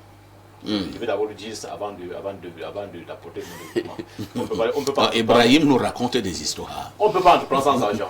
Pourquoi? Parce que déjà, quand on parle de l'entrepreneuriat, sur le plan juridique, là, de nouveau, sur le droit commercial général, a déjà défini ce que c'est un statut de l'entrepreneur qui est encadré juridiquement. Et lorsque vous lisez la législation sur le statut de l'entrepreneur, on exige déjà certaines choses. Il faut s'immatriculer au registre de l'entrepreneur, il faut tenir une petite comptabilité. Pour s'immatriculer, il faut déjà l'argent pour aller se faire immatriculer. Déjà, il faut de l'argent. Et deux, maintenant, sur le plan fiscal, mais lorsque vous êtes formel, une entreprise est formelle, le premier mois, vous commencez à payer votre impôt. Donc, il y a une différence entre avoir une idée d'entreprise, avoir un projet même d'entreprise, parce que lorsque vous avez une idée d'entreprise, vous avez un projet, vous pouvez vous faire encadrer par les structures d'incubation. Vous n'avez pas encore de l'argent. Il y a des centres d'incubation que l'État a créés pour encadrer les jeunes qui ont les idées de projet, pour porter votre projet à maturation et pouvoir vous permettre de dégager un peu de financement avant de passer à l'étape de l'entrepreneur. Parce que l'entrepreneur, c'est un statut. Ce n'est pas seulement aller acheter du temps et vendre et faire des choses qu'on peut dire que vous êtes entrepreneur. L'entrepreneuriat a un statut juridiquement encadré. Et pour faire ce parcours-là, pour se dire qu'on est entrepreneur, il faut pas être dans l'informel. Il faut être formel. Et lorsque vous êtes formel, il y a déjà des obligations. Donc je pense qu'on doit faire la différence entre avoir l'idée du projet. Chacun a des projets. Maintenant, il faut pouvoir être à mesure de faire en sorte que ce projet... Et ce que nous conseillons souvent aux jeunes, c'est que lorsque vous avez ces idées de projet-là, ne vous lancez pas déjà à aller vous formaliser, n'ayant pas de sources de revenus, parce qu'il faut déjà être sûr que l'activité que vous lancez, vous aurez déjà quelques revenus avant d'être formel pour répondre au statut de l'entrepreneur et de l'entrepreneur. Merci, M. Mouliom, qui pense que il ne faut pas se leurrer, il faut de l'argent. Oui, Ibrahim, un petit droit de réponse, c'est légitime. C'est un peu difficile pour moi de contrecarrer M. Mouliom parce que je ne veux pas encourager la jeunesse à être dans l'informel. Mais la vérité est que quand on a une idée et qu'on veut commencer, de façon classique, quand vous ouvrez un dictionnaire, l'entrepreneuriat, c'est l'action d'entreprendre. Et donc, si un jeune veut entreprendre, il a la capacité d'entreprendre, mais il va avoir une idée qu'il va tester dans l'informel, qu'il va essayer dans l'informel, pour maîtriser le marché exact et se rassurer que, ok, là maintenant je peux passer à la formalisation de cette entreprise-là. Est-ce que celui donc qui n'est pas passé à la formalisation de cette entreprise n'est pas entrepreneur? C'est une question. Parce que l'argent qu'on doit dépenser, c'est-à-dire dans les normes de la fiscalité, les ACF, etc., c'est dès l'instant où on a décidé de se formaliser. Oui, on va aussi FCO sans formalité de création des entreprises. Il faut bien qu'on paye, c'est-à-dire même si c'est 41 300 ou 500, on paye, oui. Mais sur un plan statistique, mon ami Moulium, tu consultes les données du Minimesa. Elle te dit qu'il y a près de 2,7 millions d'unités économiques qui sont dans l'informel. Je les encourage pas à aller là-bas. Et elle te dit qu'il y a 600 000 qui sont dans le formel. Est-ce que donc les 2 600 000 là, qui occupaient 90% de ceux qui sont en chômage, ne sont pas entrepreneurs?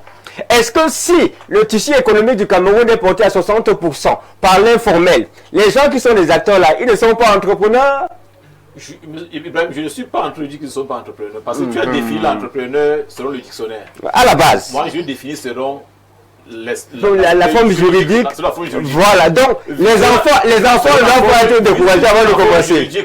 Nous encourageons les jeunes à la formalisation. À la formalisation. Ça c'est clair. Je suis d'accord avec toi. Par-dessus tout. Oui, monsieur Joa. Je pense que nous ne devons pas nous emmêler les pédales à un certain niveau. Il y a le secteur formel, et il y a le secteur informel, et il y a même le secteur mal formalisé. Je dis ça comme ça d'une certaine manière. Je vais prendre un cas tout bête. La femme qui est installée au marché, la Bayam Salam qui est installée au marché, elle n'a pas, entre guillemets, un registre de commerce, elle n'a rien, elle a son étal. Mais lorsqu'elle arrive là, et qu'elle s'installe là, elle paye son ticket. Elle paye son ticket. Ce ticket-là entre dans la comptabilité communale. Donc, je dis juste cette nuance bête. Elle n'est pas bête. C'est une nuance. C'est un fait réel. C'est un fait réel. Et c'est ça, c'est cette complexité-là qui fait qu'aujourd'hui, les économies africaines sont difficiles à cerner par certains organismes internationaux, comme les organisations onusiennes et tout. Parce qu'il y a une vaste partie du tissu économique qui échappe à cette catégorisation, à cette classification-là, et qui pourtant fait partie de l'économie réelle. C'est-à-dire que ces gens-là dégagent un revenu, ils nourrissent des familles, ils donnent des emplois à certaines personnes, bien que ce ne soit pas complètement formalisé. Donc, il n'y a pas une fracture, il n'y a pas une cassure nette entre secteur formel et secteur informel. Il y a le formel et il y a cette zone grise là qui est un peu un secteur mal formalisé, et il y a le secteur informel qui a aussi même des économies parallèles qui échappent même aussi à la légalité d'une certaine manière. Merci. Donc il faut faire cette différence là. Et Johanna, nous vous passons également la parole, vous qui êtes chef d'entreprise, entrepreneur. Vous avez commencé avec ou sans argent? J'ai commencé bien sûr avec sans argent. Sans argent? Sans argent. Ah, Voilà. pas les prières. Non. Pas par les prières. À cette époque-là, j'étais en études de médecine, bien évidemment, et j'avais déjà une vision de ce que je voulais faire. Mais je savais que je n'avais pas les moyens pour arriver à ce niveau, et je n'allais pas demander les ressources financières aux parents, aux amis, à une banque, parce que à l'étranger, il faut savoir que les pénalités de la banque sont exagérées. Donc, si on te donne un crédit même de 20 000 $, tu vas le payer en 30 ans. Et si en 30 ans, tu meurs avant, quelqu'un dans ta famille va payer parce que l'argent de l'Américain ne meurt pas. Ça ne meurt jamais. Donc, s'il fallait déjà éviter ça, sachant que je n'avais pas les moyens, je suis en études, médecine, je fais ci et ça, il fallait que je me fasse faire de certaines formations. Et il y a des grandes formations en ligne, par exemple sur YouTube, qui apprend à faire, apprendre un certain métier où tu peux investir sans argent.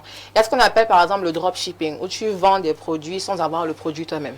Donc, tu vas dans ces grandes entreprises-là, tu prends un certain nombre de produits que tu veux vendre, que tu as une commission à un moment donné. Donc, il faut que tu fasses des publicités et ci et ça. À peu près comme ce que Exactement. Monsieur Zoa faisait. Exactement. C'est-à-dire que quelqu'un, lui, il a mouillé le maillot, il a fait venir ses voitures de la Belgique, Voilà. il a un parc à Yaoundé, et Monsieur Zoa qui est très futé, il commence à proposer ses voitures. Et il a des petits pourcentages. Voilà. Et les pourcentages, voilà, il y a des pourcentages que j'ai. Moi, je commençais par les dropshipping, par exemple.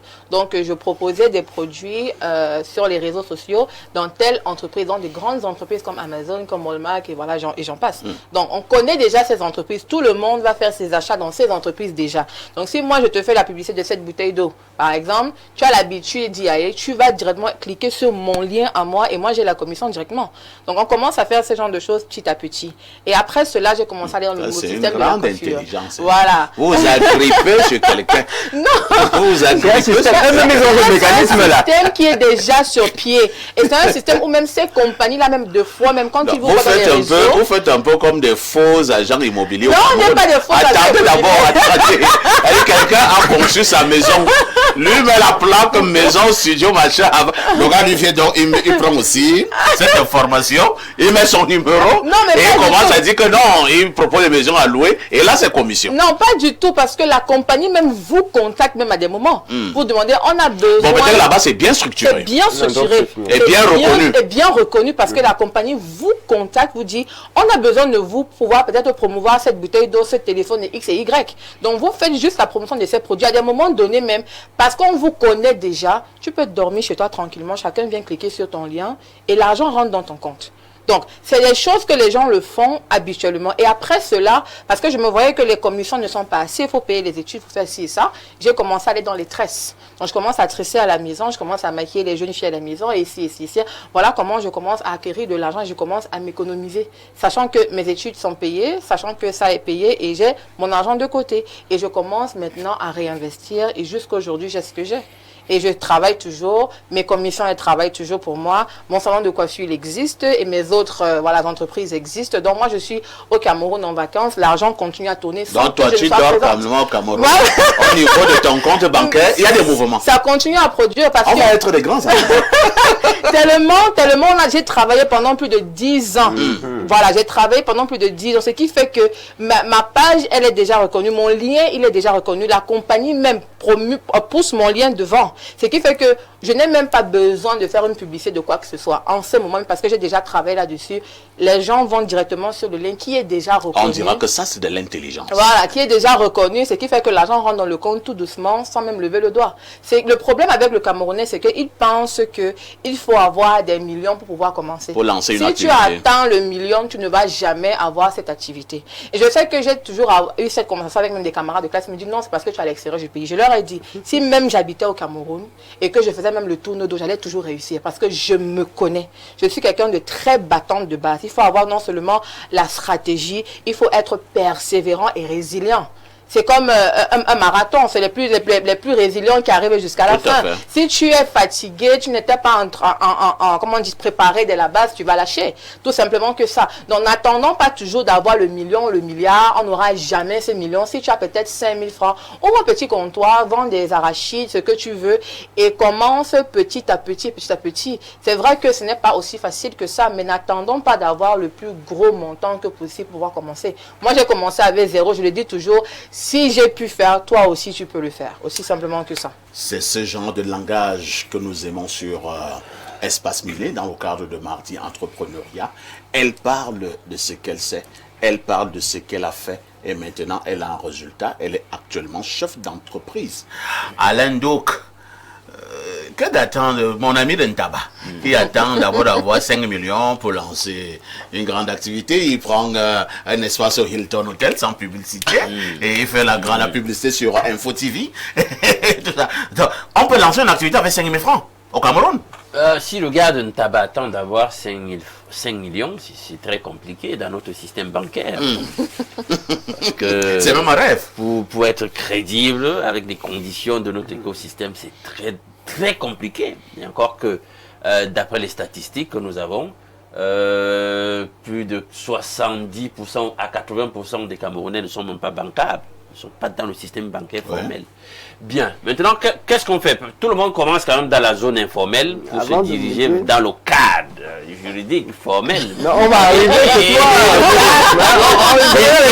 Le cadre en question assez frais. Parce que l'État est là, dans le langage, dans les camerounismes, on va dire l'État attend pour prendre sa part. Donc quand vous allez aller dans la formalisation, l'écosystème en question a des frais qu'il va prélever. Donc du coup, vous vous préparez. L'important, c'est déjà d'avoir votre idée, une idée qui doit permet de résoudre un problème ou satisfaire un besoin. Parce que c'est ça l'enjeu avec les idées d'entreprise. Bien, si c'est fait, je pense que quelqu'un a parlé là des incubateurs, mais on ne va pas s'arrêter là. On a aussi notamment aussi parlé des activités de l'économie numérique qui permettent de faire dans des prestations sans un appareillage important, mais vous allez gagner de l'argent qui vous permet donc de capitaliser en termes de flux financiers, en tout cas en termes de numéraire, je veux dire, pour pouvoir vous lancer par la suite. Donc il faut être là, et tout le monde a évoqué cet aspect-là sur le plateau, mais on peut aussi, il y a ce qu'on appelle le love money, c'est-à-dire que on n'a pas tous la même réalité sociologique, hein, Ibrahim? Moi, je peux être un bras cassé. Toi, tu as des tontons très forts dans la famille. L'argent les démange, comme on dit, dans les Camerounais. Et bon, il ne veut qu'un neveu comme ça, très dynamique. Quand tu vas lui exposer l'idée, bravo, piston. Donc, et il est très motivé à t'accompagner. Donc, love money. Donc, il y a ça, dans des relatifs, etc. La famille qui peut faire quelque chose, justement, parce qu'il voit que le projet est porteur et que ça va dégager une plus-value, une rentabilité qui permettra tout à fait du maillot ou du nom, d'enrichir, entre guillemets, l'ensemble de la famille par vous. Donc, il y a ça. Il y a aussi les crowdfunding. Parce qu'il y a aussi des gens qui ont procédé comme ça, c'est-à-dire qu'ils ont la belle idée d'entreprise, mais comme ils savent qu'ils n'ont pas logistiquement, matériellement, financièrement ce qu'il faut, ils viennent et disent, voilà ce que j'entends faire, et maintenant je veux que vous vous associez à moi dans le cadre du projet en question, appel à la générosité publique, et les gens ont souvent fait des choses, ils lui donnent l'argent pour qu'il puisse se lancer. Maintenant, il faut aussi, et c'est là où l'information, on dit qu'il y a l'information et le pouvoir. Tout à fait. Il faut, en tant qu'entrepreneur, avoir des bonnes informations. Maîtriser votre écosystème, les ministères qui s'occupent justement des problématiques qui sont relatifs à vous, à votre besoin de vous lancer dans les affaires, dans le monde de l'entreprise, etc. Donc, il faut donc connaître les couloirs de ces ministères-là ou de ces entités étatiques ou alors même privées ou alors des organisations internationales ou parapubliques qui traitent des problématiques liées à votre écosystème et à ce que vous voulez faire. Allez là-bas, vous pouvez avoir des systèmes d'aide dont que le commun des personnes ignore. Oh, il y a des gens là qui ont non seulement l'expertise en termes de compétences intellectuelles pour vous encadrer, on a parlé des incubateurs, pour vous accompagner dans la maturation du projet, et vous apporte, quand le projet est bien maturé, bien structuré, il vous apporte, chemin faisant, les fonds qui sont requis, et vous coach, parce qu'il y a l'aspect mentoring, coaching qu'il ne faut pas oublier, il vous accompagne, mais il faut avoir l'information. Donc, si vous n'avez pas l'information, vous faites comment parfait? Tu vas quoi? Oh non, ma chère, oh, tu es là, tu attends le 5 millions qui ne va pas tomber, pourtant il y a un 5 millions quelque part. Tu vas chercher quoi, 5 millions? 500 000 qui ne tombe pas. Il y a tout ça. Fréquenter les couloirs du Minmesa, hein? Du grand frère Basilekin. Allez voir ce qu'on peut vous offrir comme opportunité, comment on peut vous accompagner. Il y a tout ça. Donc il faut aussi cet aspect informatif et se frotter vraiment aux réalités. Allez là, écoutez justement une dame comme ça. Tout à fait. Qui vous parle de son expérience. Ibrahim, et vous allez vers eux pour dire que ben voilà, etc. La situation dans laquelle je me trouve, c'est toujours bien hein, sur le plan intellectuel de recevoir quelques idées des personnes qui ont déjà fait du chemin pour vous aider à faire le vôtre. Donc, surtout, l'information est importante. Hein. L'information est importante, sans vouloir défendre certains ministères. Aujourd'hui, certains ministères communiquent beaucoup, mais les jeunes n'ont pas cette information. Ils n'utilisent pas les canaux. Ils n'utilisent pas les canaux. Bon, de temps en temps même, est-ce qu'on chasse les gens dans les ministères? Quand tu es un jeune là, tu as 22 ans, tu as 25 ans, tu as déjà tes diplômes. De temps en temps, que de faire les commentaires au quartier sur Eto, tu vas au ministère, au Minmesa, le ministère des petites et moyennes entreprises. Il y a des affiches, hein, il y a des communiqués là signés par le ministre. Tu lis, on ne défend pas de lire, tu lis. Et c'est comme ça que tu peux te renseigner, même si certaines femmes qui travaillent dans d'autres divisions un peu agressives, tu supportes, tu vas trouver un jour une qui sera accueillante, et tu as la largeur de l'information. Un jour, tu pourras avoir la bonne information. Parce que si tu restes au quartier en faisant les commentaires sur je ne sais qui, ainsi de suite, vraiment, le sac de Moratel se prend trop la tête et tout ça, alors que tu dois aller chercher l'information au ministère. Bon, Alors, lisons quelques messages. Hein. Ok, moi je m'appelle Ango Durel. J'aimerais savoir vraiment comment faire pour se lancer dans l'entrepreneuriat. Je suis technicienne supérieure. J'aimerais créer une entreprise dans la vidéosurveillance. Quelles sont les modalités et qui est-ce que je dois voir pour réaliser mon rêve, pour être à jour avec l'État? Je pense que ce n'est pas très loin de ce que je viens de dire là tout à l'heure. Ce n'est justement pas très loin. Bon, Monsieur Mouliam, tu peux un peu l'aider pour cette technicienne supérieure qui veut se lancer dans... elle veut créer quoi? Une entreprise dans la vidéosurveillance. Elle veut savoir comment elle doit faire, surtout également comment être à jour avec l'État. Bon, je conseille toujours que lorsqu'on veut déjà se lancer dans la formalisation, il faut déjà se rassurer que l'entreprise va produire de l'argent parce que il y a le fisc qui t'attend dès le premier tout ça. Ouais, mon lieu. Non, il faut prévenir. C'est la brutalité du monde entrepreneurial. Nous sommes une structure d'accompagnement des entreprises et nous recevons tous les jours les gens qui viennent de créer leur entreprise. C'est parfois lorsqu'on finit d'avoir tous les papiers sur la main qu'on se rend compte de vraies réalités. Et je vous assure que les statistiques qu'on donne souvent sur le nombre d'entreprises créées, parfois vous avez moins de 5% des entreprises qui sont sur le terrain.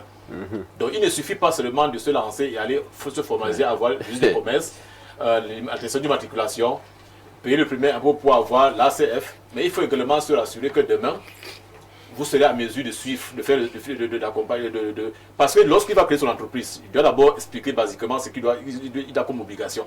Lorsqu'on va l'amener au CFCE pour qu'il crée son entreprise, il aura un registre de commerce, il sera immatriculé au fisc, et il aura, après ces deux éléments-ci, il va falloir qu'il passe à l'aspect fiscal.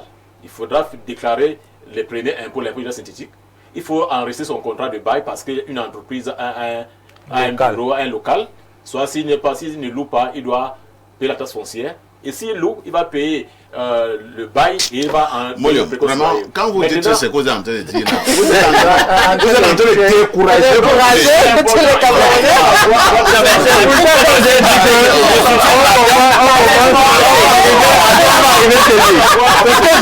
Après avoir dit ça maintenant, je suis génial. Il va oui.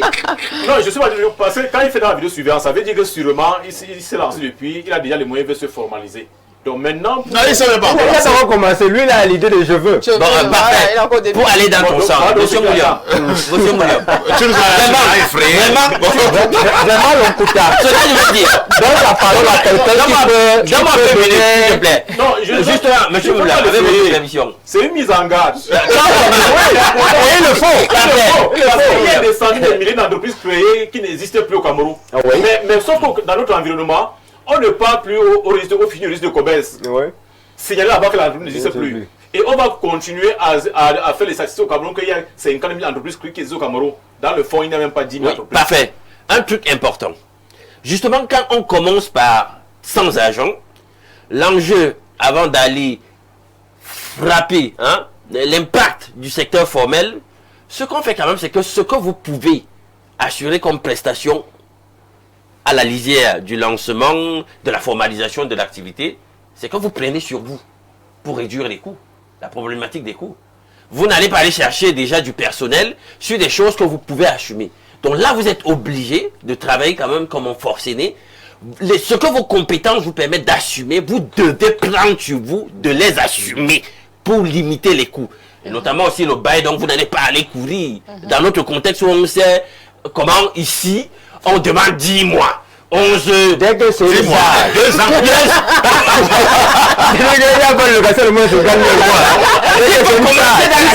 Tu es obligé de commencer dans ta chambre. Le fisc, n'est-ce pas? Oui. Il y en a qui n'ont même pas d'entreprise. Mais le fisc ne connaît pas qu'une entreprise n'a pas de local. Donc il faut que tout le monde ait montant de bail que tu payes. Vous allez déclarer un montant de loyer et vous avez enregistré ce contrat. C'est rude. Moi, j'aimerais rajouter Donc il y a quelque ce chose. qu'on doit comprendre. Vous n'êtes pas obligé d'avoir un espace là où on va vous localiser. Mais le fisc sait qu'une entreprise doit avoir son local.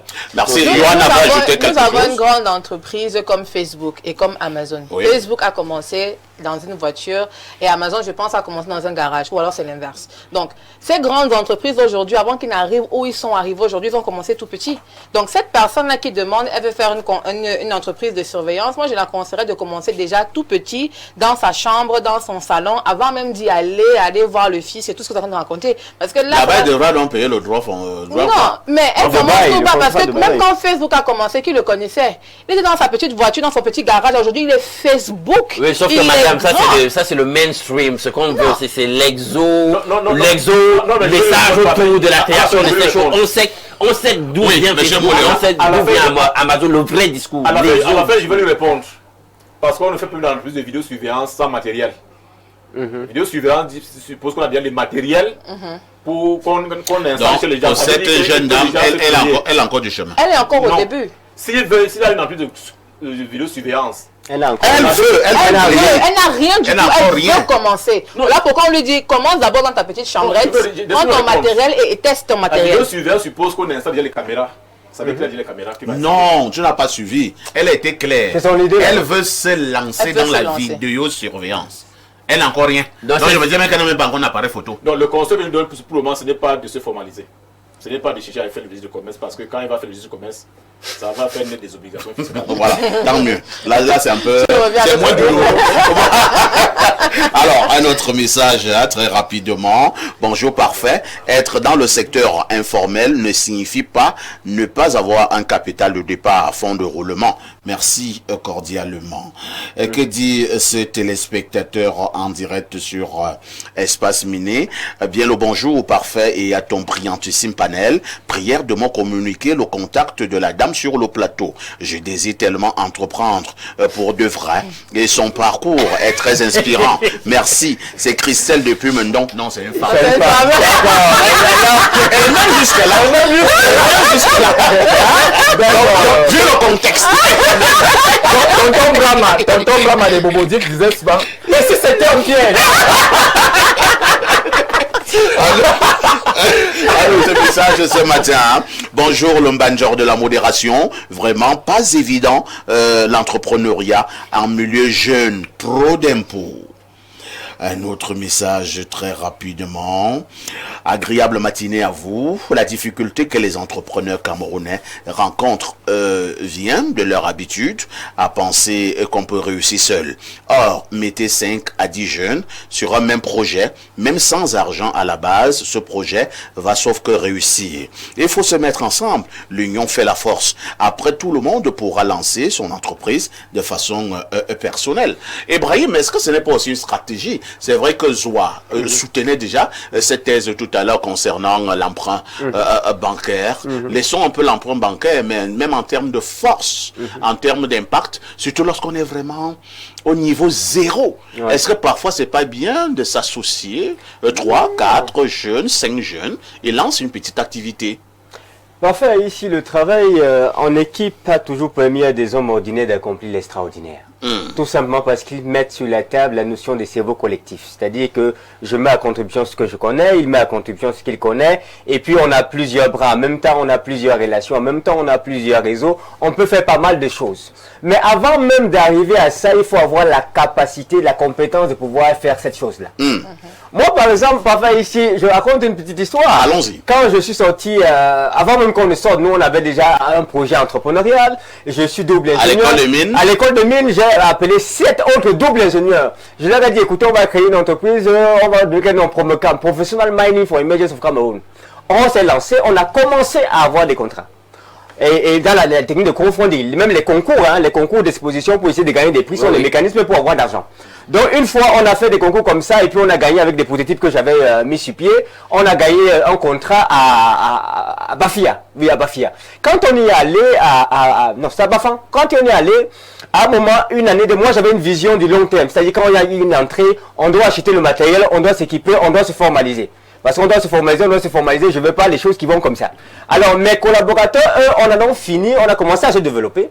Et quand on est sorti de l'école, on avait déjà un local pour commencer. Et on était tous contents. Sauf qu'à un moment, c'était cette double ingénieur comme moi qui sortait le matin pour arriver au soir à l'entreprise et qui savait qui travaillait.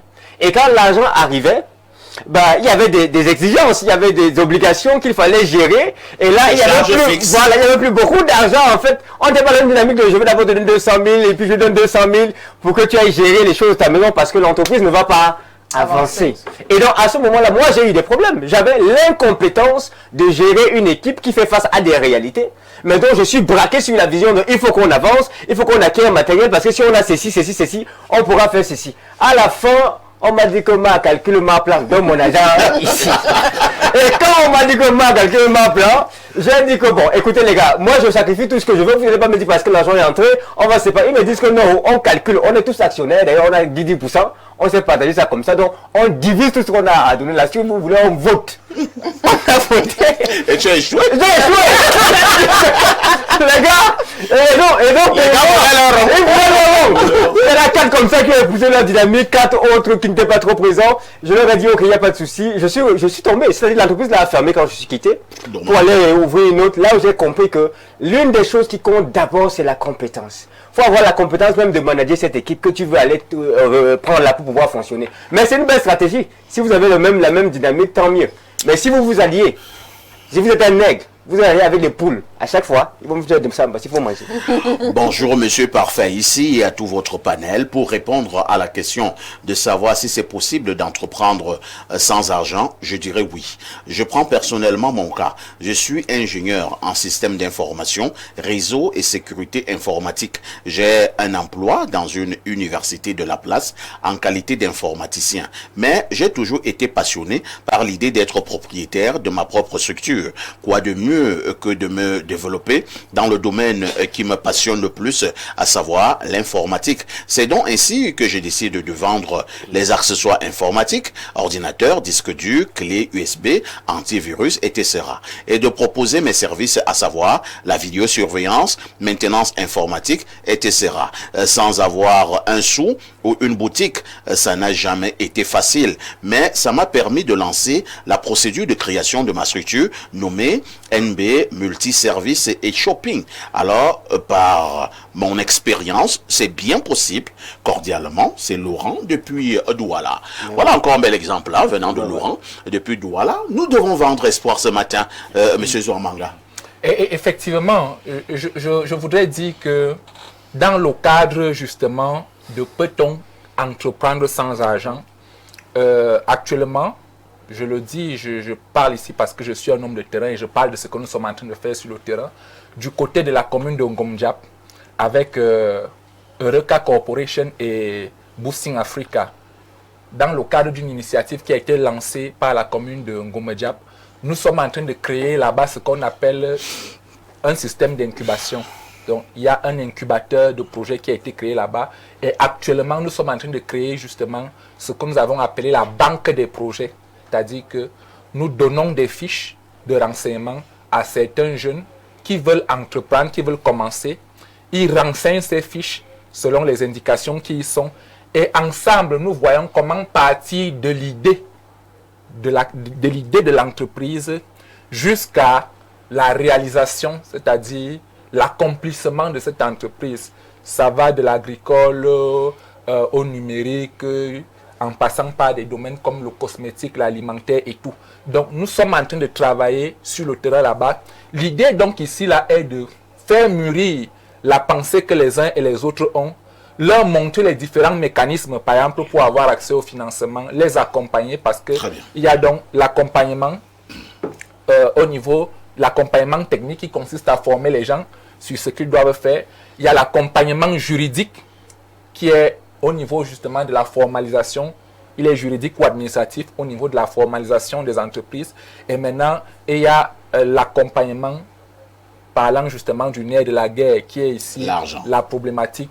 Comment faire pour avoir le financement, comment faire pour avoir de l'argent. Et c'est ce que je disais tout à l'heure, que c'est très difficile pour certains jeunes d'avoir de l'argent, même pour de très belles initiatives, même pour de très belles idées. Mais c'est difficile pour eux d'avoir de l'argent lorsqu'ils font cavalier solitaire.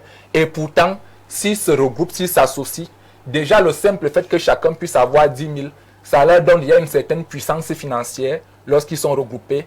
Et ça fait en sorte que les institutions financières qui peuvent justement les aider à accomplir, à réaliser cette idée d'entreprise qu'ils ont, que ces institutions financières-là puissent leur faire confiance. Vous êtes d'accord avec moi qu'il est plus facile pour Zouamanga de prendre la poudre d'escampette seul avec l'argent qu'une banque lui a donné. Et pourtant, si c'est un groupe qui est structuré, il y a un président, il y a un trésorier, il y a ceci, il est plus difficile d'avoir des malversations financières et des malgérances. Bon. Bousculer, oui, monsieur Mouléon. Je pense, après cette analyse-là, quelle que soit la façon dont on va procéder, à la fin, même si soit personnellement le jeune n'apporte pas de l'argent, il faudrait que quelqu'un apporte de l'argent. Oui. L'argent appelle l'argent. Le fiscaliste est bloqué. On est d'accord. C'est une déformation professionnelle à part. Toujours. Vous avez tout fait. À la fin, pour que l'entreprise décolle, il faudra que quelqu'un apporte de l'argent. On a dit ça, Moulium. On a dit ça. Je comprends que les coachs des jeunes, pour la motivation, lui apportent toutes ces solutions-là. Je ne suis pas contre. Mais à la fin, il faut... Mais toi, tu vas leur dire la vérité. Mais on dit la vérité. Parce que quand ils vont faire tout ça, dans cette incubation, le coach te fait confiance dans cette incubation, va mettre son argent parce qu'il compte sur ton projet. Donc, il met de l'argent. Bonjour à vous. Moi, je suis une jeune entrepreneuse. J'ai eu à créer une entreprise avec une épargne que j'avais mise de côté avec mon salaire. Malheureusement, j'ai fermé pour de nombreuses causes. Alors, je ne pense pas qu'on peut commencer sans argent, car il faut bien de l'argent pour s'informer, pour mettre même sur pied quelconque activité. Disons-nous la vérité, personne ne peut entreprendre sans un rond. S'il vous plaît, j'aimerais avoir le contact de monsieur Ibrahim. C'est Jeanne de Douala. Non, à elle, là, je la donne directement parce qu'il faut que je demande le contraire de ce qu'elle vient de dire, là, avec des exemples concrets. C'est le 670 05 92 21. On peut reprendre. Le 670 05 92 21. Je vais te répondre directement.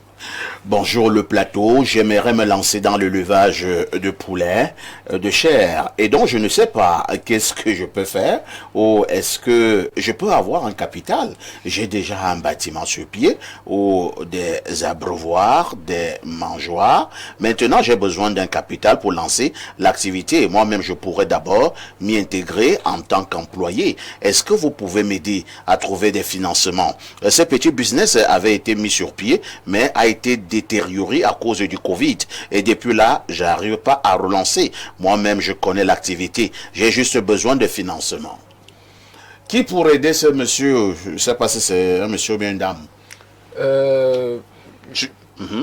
Il pourra Tu lui donnes le financement? Je ne lui donne pas le financement. Non, il a besoin de financement. Je ne lui donne pas il a besoin d'argent. Je ne lui donne pas le financement. Il n'a pas besoin de discours. Hein. Je peux l'amener. Écoutez, le travail que nous faisons, ce n'est pas un travail de... Nous ne vendons pas le rêve aux gens. Nous sommes à la recherche des opportunités. Ouais, monsieur Zouamanga, tu nous déranges. La personne qui écrit avec l'argent, est-ce que tu as l'argent à lui donner? Est-ce que je réponds à la question?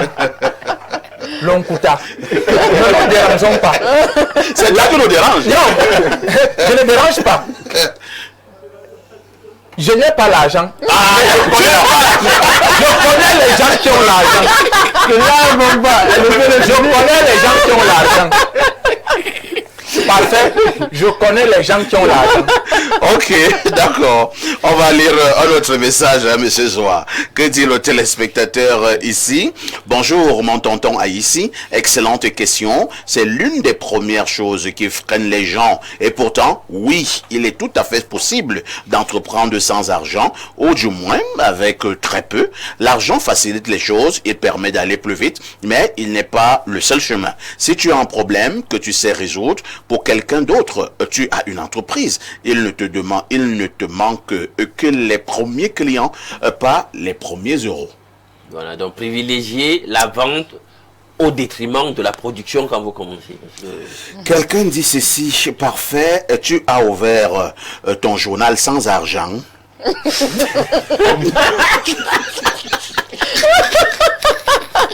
Le bien, c'est le journal a eu sans argent. Bon, je ne réponds pas. Alors, un autre message ce matin, que dit cet autre téléspectateur en direct sur Espace Miné. Bonjour le booster de la modération et bonjour également à ton panel. Très riche pensée, la dame. J'aimerais bien qu'elle m'apprenne. C'est Durel depuis Douala. Alors, je passe justement la parole à la dame, hein, Johanna, au moment où nous nous acheminons vers la fin de ce programme. Je voudrais que nous nous lancions vers les conseils. C'est vrai que certains l'avaient déjà fait d'une manière ou d'une autre. À tous ces jeunes, garçons comme filles, qui nous regardent ce matin, quel est le langage que vous leur tenez? Surtout à l'endroit de ceux qui n'ont rien.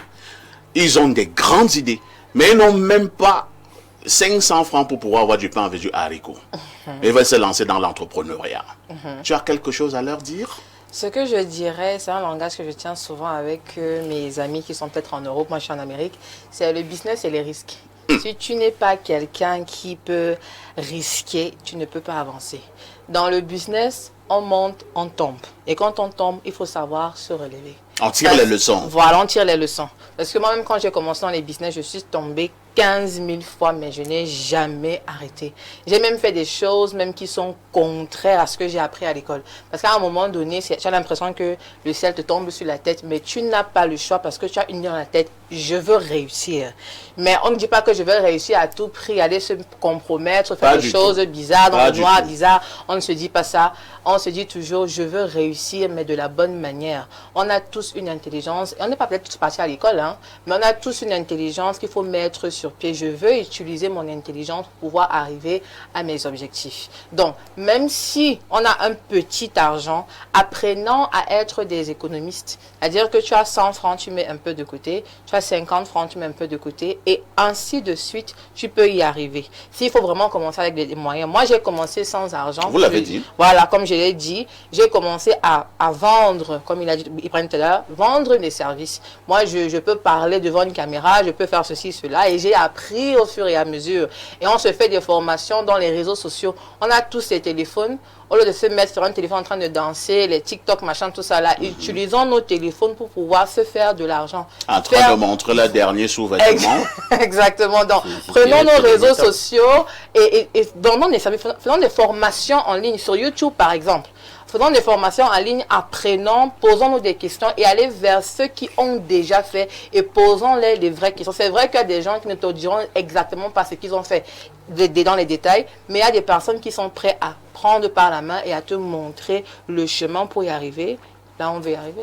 Ibrahim, est-ce que cette masse jeune qui nous regarde ce matin doit continuer à garder espoir dans un environnement où l'argent reste très difficile à trouver? Certes, l'argent reste difficile à trouver, mais c'est pas avec l'argent que les choses commencent. Moi, l'un des problèmes que j'ai, c'est la mentalité. Il faut faire un changement mental. Il faut que les gens arrêtent de dire bon, je veux faire ceci, mais je n'ai pas ça. Il y a quelque chose que tu as. Il y a un don que tu as. Il y a une compétence que tu as. Il y a un talent que tu as. Même la Bible là-bas va te dire que mon type, ce que tes mains trouvent à faire, fais-le. Donc tu ne peux pas me dire que tu ne peux rien faire. Et la Bible va même encore plus dans un modèle économique beaucoup plus intéressant avec la parabole des talents où elle dit il faut être capable de transformer 2 talents en 4 talents, 5 talents en 10 talents. Ça veut dire que c'est la responsabilité de chaque jeune de commencer à réfléchir comment je transforme les 2000 francs que j'ai en 4000 francs. Afin de développer une intelligence financière. Et qu'il commence d'abord par regarder ce qu'il a au lieu de regarder ce qu'il n'a pas. Parce que je le dis et je le répète, pour recevoir, la première étape, c'est d'abord d'avoir. Avoir une compétence, avoir une habilité, avoir un réseau. Et même pour aller prendre les méthodologies pour demander les finances, il faut avoir la compétence de le faire. Et donc, mettez-vous en formation, renforcez vos capacités et proposez ce que vous savez faire. Vous savez déjà faire quelque chose.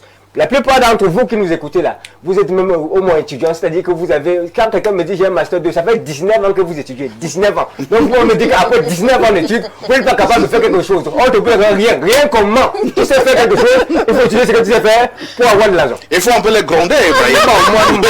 Il faut un peu les gronder. Alors, bonjour le plateau, je suis Blaise à Emana. Il y a quelqu'un qui pleure encore ici. Hein. Il pleure. J'ai un champ de 4 hectares, encore vierge, que j'ai acheté étant encore plus jeune. Maintenant, où est-ce que je peux avoir l'accompagnement pour l'exploiter? J'ai envie de mettre le cacao, mais l'argent me manque pour le faire. Votre conseil, s'il vous plaît. Même le champ en location, Bah, tu je peux voulais d'abord la... Voilà, avoir un Mets ce champ en hectare. location. C'est aussi simple que ça. Ça, c'est au moins 5 talents, ça va te produire quelque chose et puis Voilà. tu mets la sémence. Ah, mardi Ou alors tu pourras entrepreneuriat. vendre un hectare, Mardi chaque 3 hectares. entrepreneuriat. Mardi C'est simple que ça. entrepreneuriat à ban travail d'utilité publique. Hein. Ibrahim a répondu, un monsieur a un espèce de 4 hectares. 4 hectares. Et il dit qu'il n'a pas l'argent. Voilà, mais tu donnes. Mais mets cette affaire en location. Même s'il vend un seul hectare, il a l'argent. Il n'a pas l'argent Tu comment? vends un hectare, tu as 3 C'est hectares. ça et tu as l'intelligence l'argent, c'est ça. financière. Transformer ce qu'on a pour avoir ce Et il qu'on n'y a a. que Dieu, hein. Il n'y a que Dieu seul qui va vous payer pour tout ce que vous abattez pour la nation, pour tout ce que vous abattez pour les jeunes, en termes de leur demander de se lancer dans l'entrepreneuriat, de garder espoir. L'argent ne saurait être un obstacle. Vous avez quelque chose en vous. C'est ce que vous devez exploiter. Merci à Ibrahim. Merci à Johanna. Bientôt vous rentrez aux États-Unis. Oh là là. Vous allez nous manquer, hein. Très bien, très bientôt aussi. Très bien, on vous attendra. Merci à M. Zoa Manga qui voulait donner de l'argent à quelqu'un mais qui n'en avait pas. Merci à Alain. Merci à M. Molion. La rediffusion de ce programme, c'est tous les soirs à partir de 22h30 avec tout ceci.